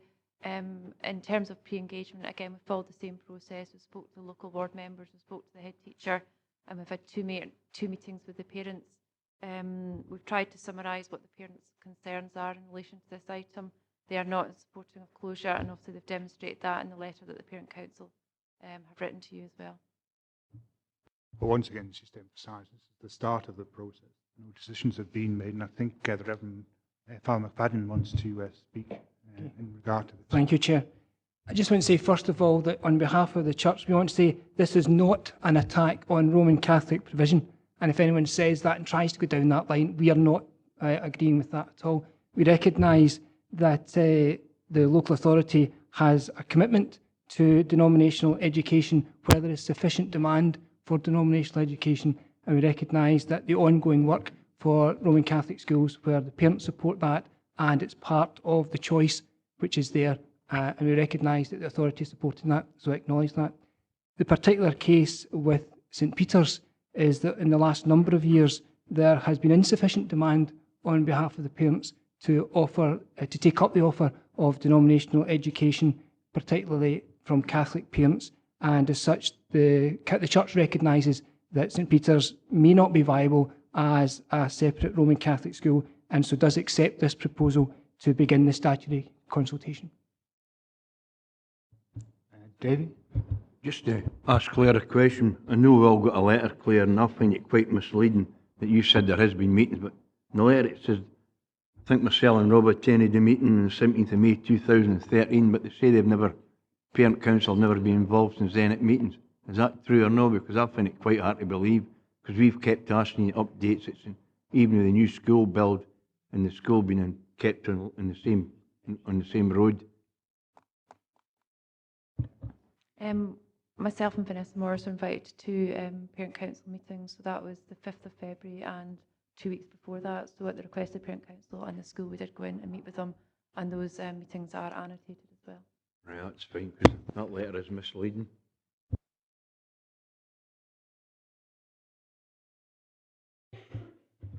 Thanks, Chairman. I mean, I think probably Councillor Stitt will be in the same kind of boat as me with this one. We can't pretend to be particularly happy with it, but the numbers are what they are, and there's no way around them. It's also worth reflecting that it would be perhaps 3 years ago, or roughly the time scale referred to in the letter, the numbers must have been probably around 5 times what they are now, or at least 4 times what they are now. And the viability of the school, I think, under those circumstances was a very different prospect, notwithstanding that I think we were also very keen to see if we could encourage perhaps that St Peter's would be willing to move into the campus. Things have taken an unfortunate turn of events, and we have to deal with those realities as we have them now. The particular question that I had was in relation to the point that's made both in the letter, but was also picked up in the report, which I'm now trying to find. Yes, the additional support needs point. And I'd read that back in the context of Report 13, and it almost struck me that the parents who are involved at St Peter's are almost looking at it as an unofficial learning centre, for want of a better phrase. I note you say in the report that that's something that would need to be explored further during the statutory process. I wondered if you could tell me how that will work. I think, like every authority, we want to make sure that we've got the learner at the heart of this, and we want to make sure the learner and the parents are supporting this. Under the terms of the statutory consultation, that is not a specific point that we need to address, but we feel quite strongly, as part of education services, that we want to support the learner. So in this specific scenario, we're working with each of the individual families and the learner's individual needs to look at what, if any, additional support needs they've got. We have the appropriate colleagues in place in terms of ASL provision, and we're looking about what transition arrangements, if the school was to close, they would need. Now, that can include areas like they do a lot of support work around with Polnaki colleagues who look at the support service in that region to make sure they get continuity of specific support like speech and language therapists to make sure that there's minimum disruption, change, and that child will still receive the same learning experience regardless of whether in that school or some other school. And really that's in response to any concerns that are raised by the parent, and it's really child focused, and we're looking at it on a case-by-case basis to make sure that they are supported during this. Yeah, I very much appreciate that reassurance and that you're kind of going the extra mile with that. I think that is much appreciated. And once again, this is the start of the process, and we'll be working through the proper procedure. Okay, Gail? It's just one very brief point, and it's not in relation particularly to St Peter's or Mouswald. I can't remember what the process is for us sort of having a look at the potential of a viability of a school. Does it need to get to a sort of minimum crux number? And if so, do we have many other schools in the region that are getting close to that level? It's not a fixed number because things changed over the. You recall maybe 3-4 years ago, even 2 years ago, there was a presumption against closure. Things have moved on a bit there in terms of the government's processes, which has given us not an appetite for, but a sensible need to have a look at when instinctively we feel that schools become too small. We do have some other schools which are getting into the handful of kids agenda, and I think we'll be bringing those forward to you also. There's no fixed policy by this committee at the moment on that. Right, so can we move to the recommendations? 2.1, we've noted the current position, and 2.2, can we agree to start the statutory consultation? Yeah, thank you.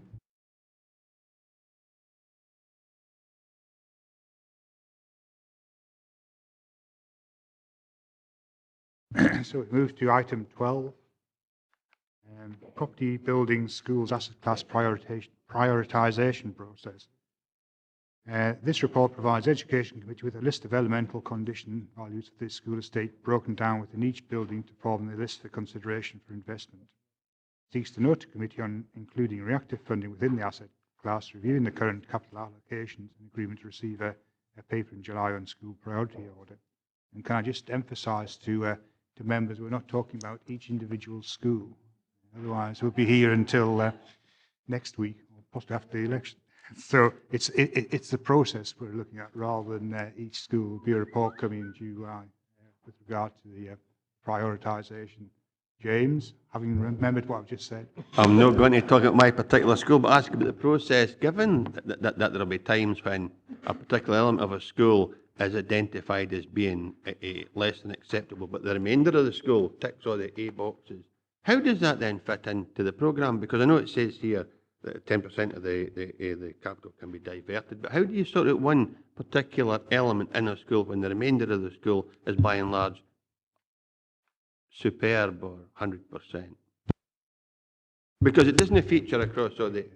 It's probably remiss of me not to get Lauren and Claire to come in and actually say what the process is going to be before we get into specific questions. So.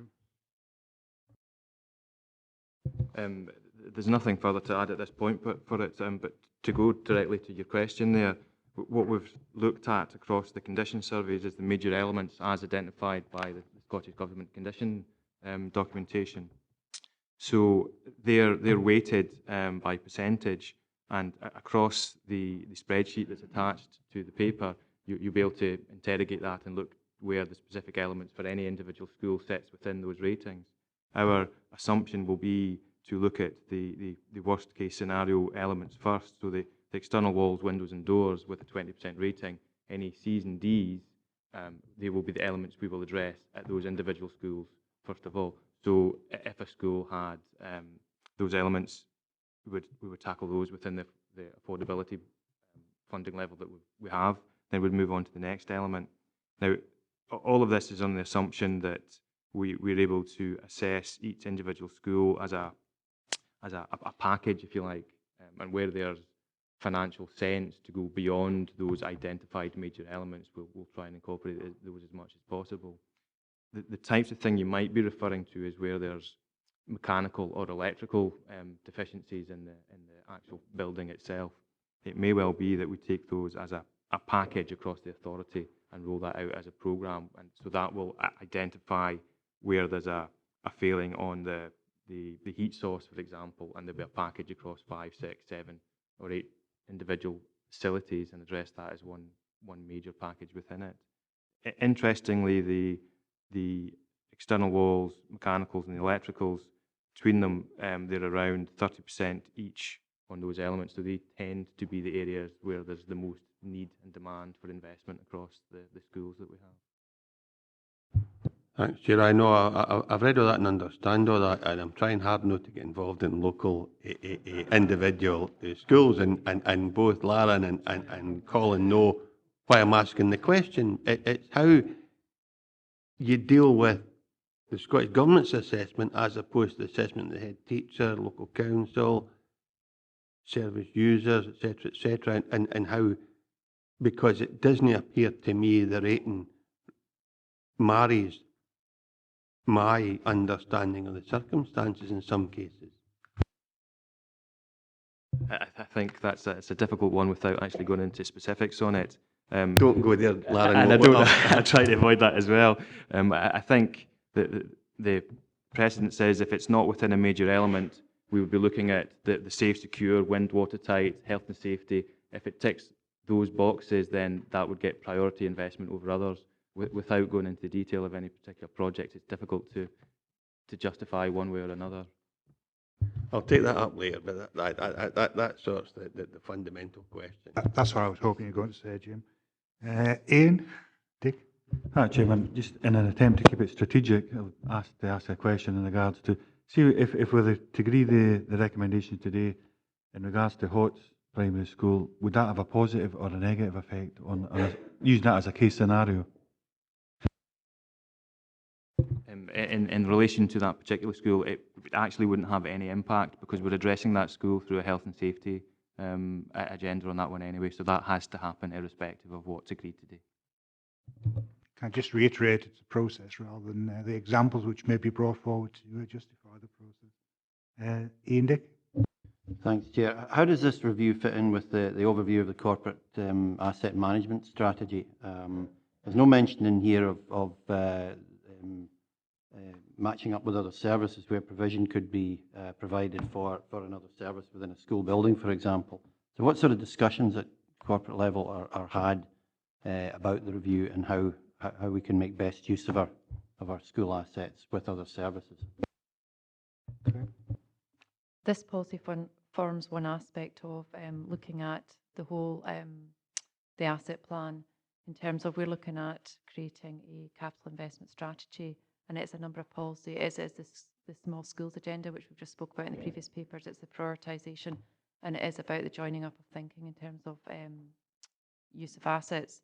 So in terms of that point, what I'd like to see it happen is come together in the overall strategy for capital investment planning for the school estate in conjunction with council priorities and requirements to make sure that all investment areas are worked through with colleagues from CCS and DG First to make sure that we're trying to rationalise and be as efficient as possible and hit as many buttons as possible in terms of everybody's pressing requirements on a very limited resource budget.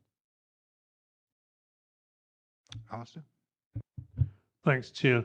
On page 71, paragraph 3.8.3 at the top of the page, it states that mentions the energy performance certificate and says it's only available for buildings over 500 square metres. The question therefore is why is that the case, and how many buildings will not be subject to this then if they are under 500 square metres?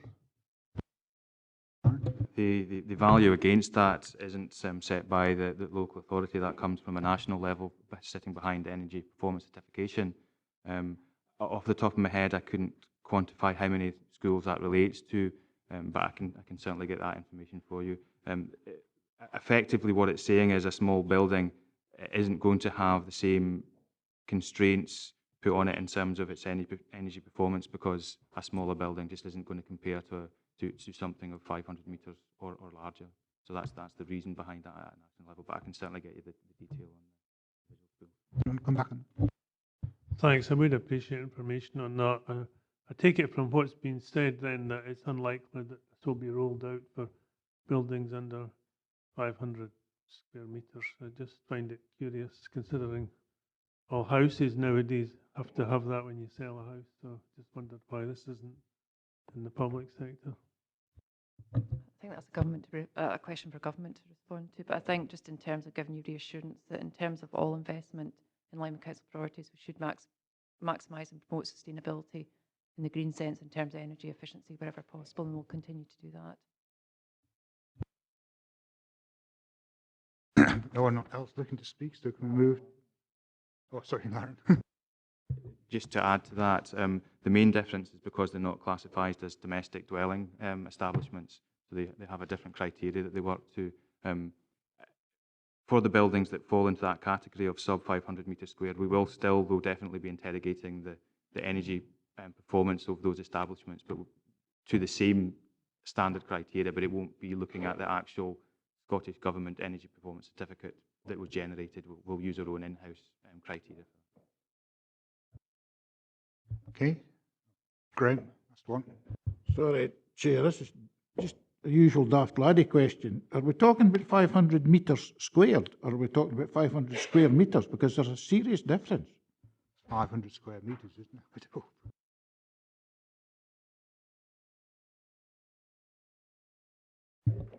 If we can move to the recommendations, can we note 2.1?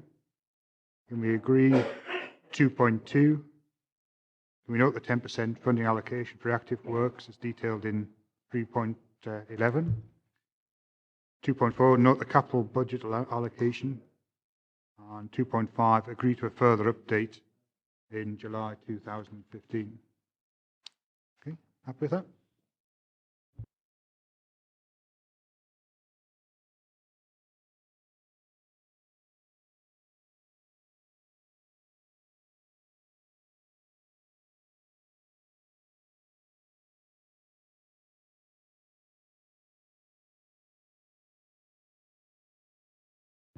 Okay, members, if we move to item 13, a structure for educational provision for children and young people with autistic spectrum disorders, severe and complex learning difficulties, and social, emotional, and behavioural needs in Dumfries and Galloway. And the purpose of the report is to provide members with a review of the current provision in Dumfries and Galloway for children and young people with significant additional needs within the context of national legislation and the recent local initiatives, and to seek approval to implement the recommendations within the statutory document. And can I just say, I thought this was a very interesting paper, particularly the information which was contained within the appendices. Gave an awful lot about what's actually available in terms of Dumfries and Galloway, what we are providing, and also about the medical problems which young people are experiencing. And obviously, all members of the Education Committee have got copies of these. It might be worthwhile circulating to all members of the Council, just so they are aware as well. So it's John Kaywood to speak. Is there anything you want to add, John? Sorry. I think we have to view this paper in the context of the fact that in recent years, the existence of growing needs of youngsters with autistic spectrum disorders has been significant. I can remember 15 years ago we had a much smaller number, and we have to respond to this. So this paper's a response to that, and it's also a response to the need to build capacity within our schools and amongst all our staff. And we've obviously made several recommendations.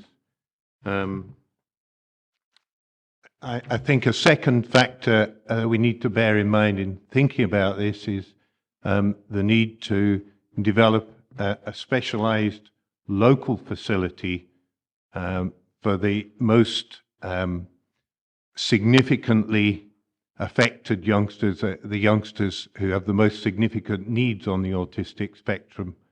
In recent years, we've had to send a number of pupils away to residential setting because their needs, their autistic needs have been so significant, and that takes them away from their own families and their own communities. So it's important for us to develop a local provision that can take away that necessity as far as possible.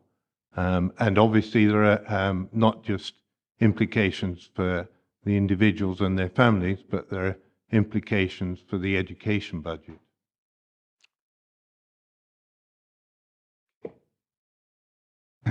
Thanks, John. Members, I've got Rob Davidson. Thanks, Chairman. I agree with you. I think it's an excellent paper, actually, and very interesting, very informative indeed. Thank you for that.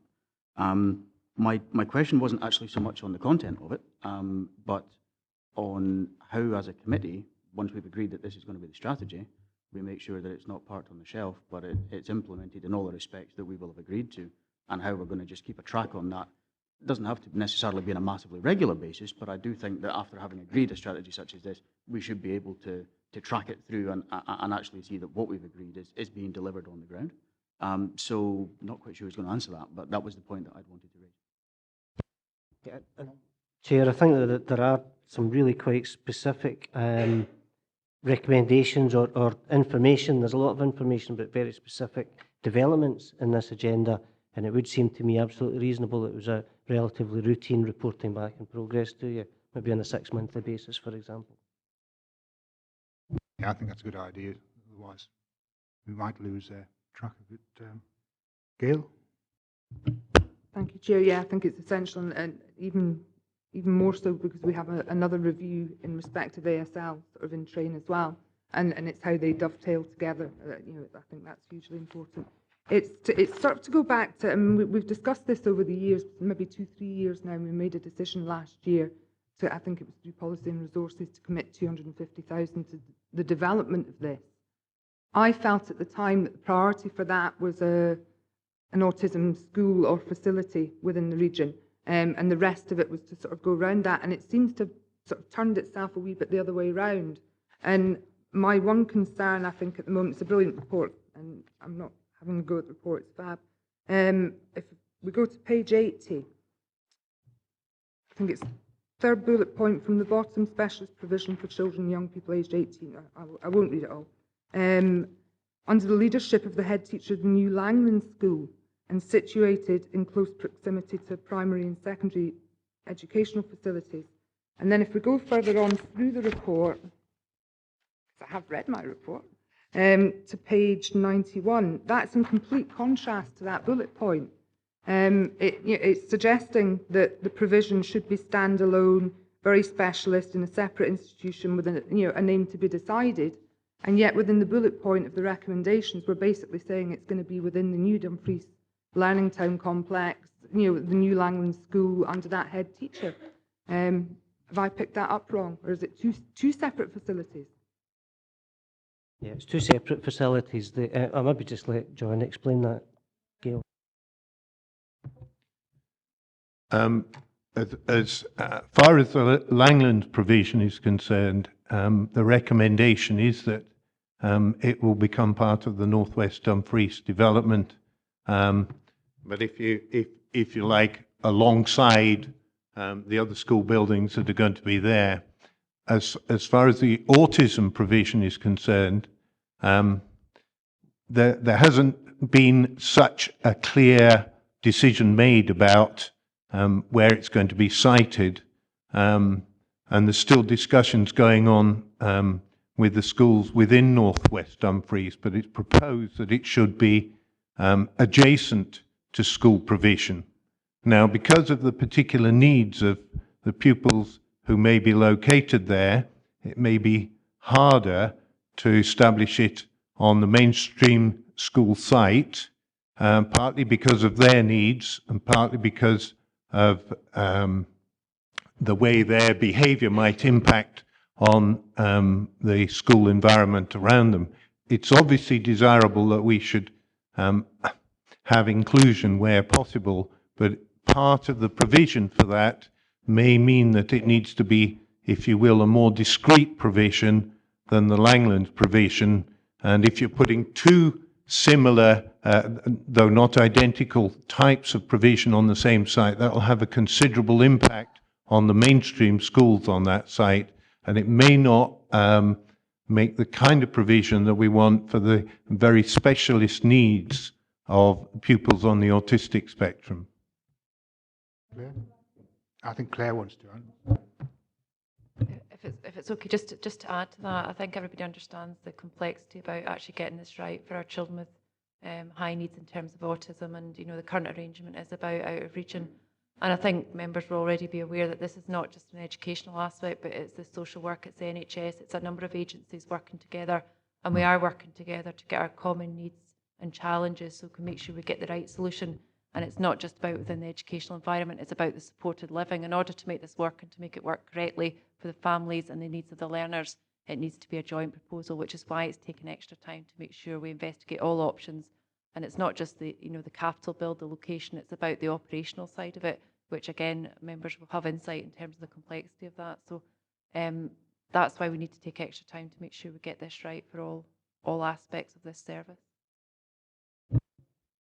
Just on that point, I mean, I think that's what gives me concern. We made a decision that we were going to commit to an autism, specialist school, and it now seems to have got sucked up into the Dumfries Learning Town thing. It's very specific in there, that I mean, you've just said yourself, it may be located there. I think that's the wrong approach. I think we have to look at where's best for the school. Certainly other autism schools, they're actually in very rural locations. And they're probably there for a reason, and it's because of the complex needs of the residents at them. And it does say quite specifically in the report that inclusion for people with autism when the necessary knowledge and understanding cannot be guaranteed is not a good thing. A lot of people do not want full inclusion when they've got very severe autism. So I think from my point of view, we have to take the autism specialist school well away from any other developments that we're doing within this review. Otherwise, it's never going to happen. It simply will not happen because it will just get sucked along with other things. So that's just my view. But yeah, if I could come in on that again, just to highlight the fact that it could be easy to confuse what's being said about, just because we don't currently have an autism unit, but we do have a Langland school, which is entirely different. Sorry? Well, but we haven't said that in here. We haven't said that it would be necessarily in Dumfries. But what we are saying, just to be absolutely clear, is that the new Langland School will be part of the North West Cluster, but the leadership of the new Langland School will also be the leadership of the autism unit, and that's where the two things are linked together. It clearly is a sensitive issue. There are a lot of different views. I certainly was a deputy head at St Modens High in Stirling when we had an autism unit next door, and there were tremendous benefits for the kids in that centre and in the school. So there are different views on that, and I agree it won't get sucked up into nothing happening. We will certainly move ahead with it. But what we were clear about, I think, was that we didn't want to present one small part of our strategy without giving you the broader picture, and that's what's in there. But we'll continue to listen to views very carefully. Claire, you want to answer? I just wanted to give reassurance in terms of it's not part of Dumfries Learning Town. It is a very important, succinct work stream which has got staffed separately, and it's going to be developed separately, and it's got social work and it's got the NHS involved, so it's a completely different project working stream. Sorry, Chair, but just on that point, if we decide that there's a really good location between Kirkcudbright and Dalbeattie, and that's the best place for it because for the learner's perspective and for their well-being, how do you have a head teacher at Langlands overseeing the headship of the autism unit as well? And that's my concern, that if we try and do that, then the autism unit sort of loses its importance a wee bit. It just becomes part of everything else, which is quite right in a way. We would see that leadership has been strategic leadership. The head teacher at Langlands at the moment has been incredibly successful, and in fact at the moment is also strategically leading the Elm Bank provision, which happens to be nearby but wouldn't have to be. So it's more the strategic leadership of that moving forward. But you do need to also remember that whatever arrangement we come to, we want to tie that into residential opportunity, which is so that's why that's such a complex matter, and we'll certainly feedback as soon as we're a wee bit further with that. The discussion around the autism facilities is, if you like, at an earlier stage. It's much more tentative. So it's good to be aware of the concerns that are out there. But one of the reasons it's at a more tentative stage is because of some of the issues you raised. Alistair? Thanks, Chair. I refer you to page 87 of the Appendix 1, paragraph 4.3 at the top of the page. There is no learning centre within the authority providing a specialist provision or focal point for preschool children or dyslexia, language and communication difficulties. Is this a cause for concern? And if it is, what proposals do we have to address it? I think our view is that all our learning centres should have a generic provision for the range of pupils across the region. We have specialist teachers, a significant part of whose role is to support youngsters with language and literacy difficulties, and I think that's an expertise that exists across the region. So I think there are very few schools where there aren't some youngsters with these kinds of difficulties, and we haven't felt it necessary to produce, if you like, a specialist provision in one learning centre or another, because we felt it was more important to have that provision and that level of expertise available through our specialist teachers and, if you will, our psychology service across the region. That's fair enough, but of course that's predicated by, I think, the need for assessment in a fairly not too long a waiting list, and I don't know what the situation is there. In the first instance, the assessment would be in the school context with the teachers around the school and the specialist teachers being involved in that. But the next stage, if we're talking about language and communication and dyslexia type difficulties, would involve the educational psychologist or other agencies such as speech and language. And that's a kind of normal process. I couldn't speak on behalf of the psychology service. My colleague Stuart might be able to add a comment in terms of that, in terms of the timescales that's involved. It's always a concern if there's any delay, but I'm not aware that that's a significant one. But I do think this ties in with the review of the additional support for learning, that it is a refocusing of the service, and hopefully any inadequacies which have been identified will be improved. Yeah. Jim Dempster. Thanks, Chair. I think the provision of additional facilities is a good news story, and I don't think that should be lost on anyone.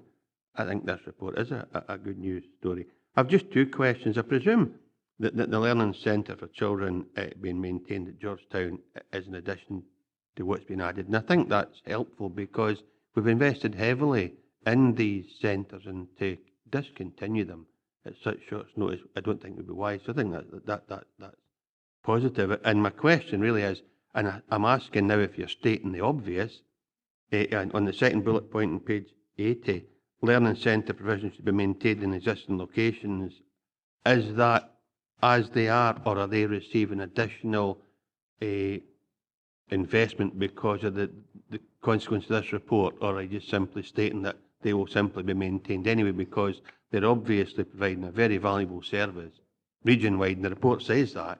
So the question is, are they as they are now, or is there an intention to develop them somehow further?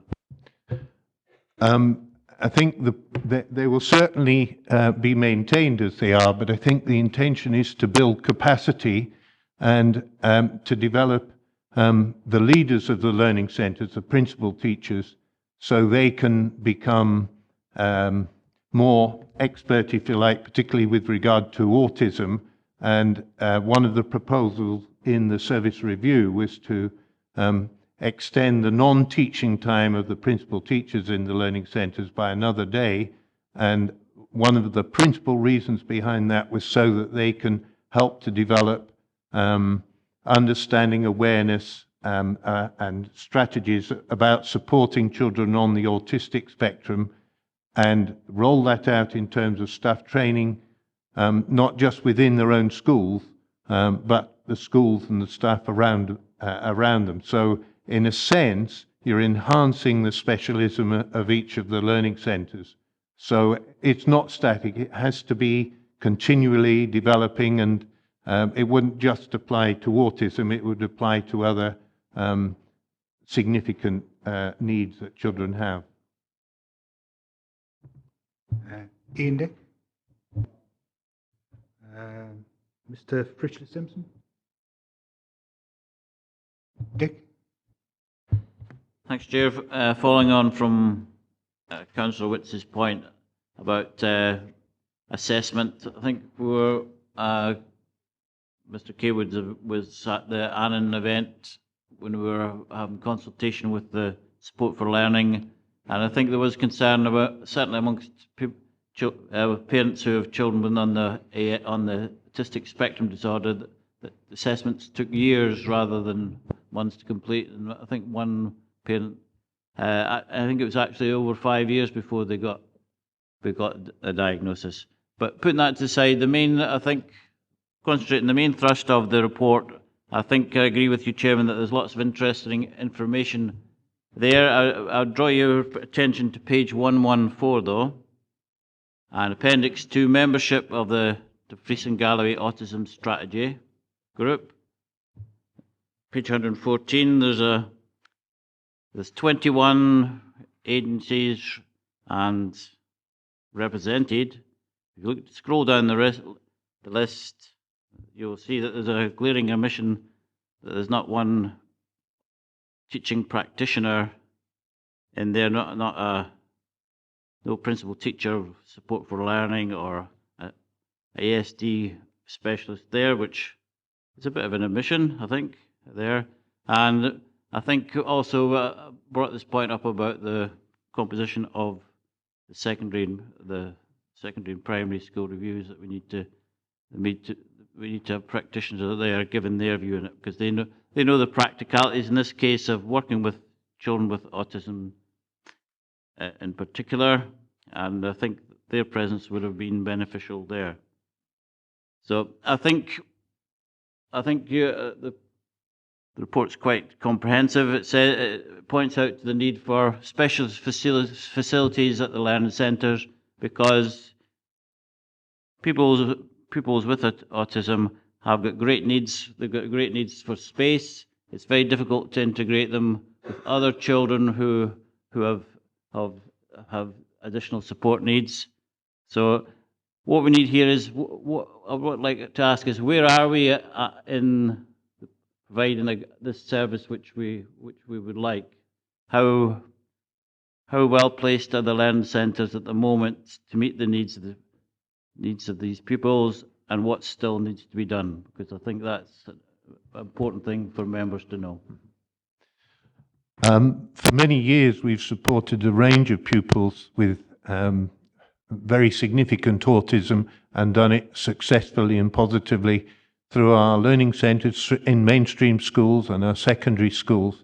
And that process continues. I think you could go to any of our learning centres now and you'd find a significant proportion of children there being well supported who are on this autistic spectrum. So we're not being complacent. We have to improve that, and that's why a key part of this strategy is to build capacity. There's a training strategy that's in the process of being completed, which will be rolled out to initially to the key staff who are involved, but then on a wider basis, and it will be looking at core competences amongst staff and identifying if there are gaps, and obviously supplying training. Better practitioners, better trained staff will obviously improve the service we're offering in the learning centres, and they're our key asset in many ways. I think looking at the learning centres, they're always ways in which we could improve the physical environment, and we've done that on a gradual basis over the years, but that's obviously subject to financial considerations. But it'll still be part of our consideration in terms of making learning centres more autism specific, bearing in mind they have to cater for a much wider range of pupil need as well. In terms of the point that you raised earlier about significant delay in assessment of pupils on the autistic spectrum, that's been a major concern for all the agencies involved, and importantly, education is only one of those agencies, and we're dependent upon our liaison and involvement with the health board, for example, in terms of getting a diagnosis. But I'm aware that because of concerns about the delay in assessment, it's been a major plank in developing the speed of that, and I understand that I think the target aim now is down to 9 months, which is being achieved in several cases, if not all. I don't know, Stuart, if you can add to that. Councillors will be aware we had a project to address the waiting list for autism diagnoses. The autism diagnostic team is a multi-agency team involving mainly health, but also education and social work participation. So it's not within the capacity of any one agency to control how fast it develops. But we had a joint approach to address the waiting list, which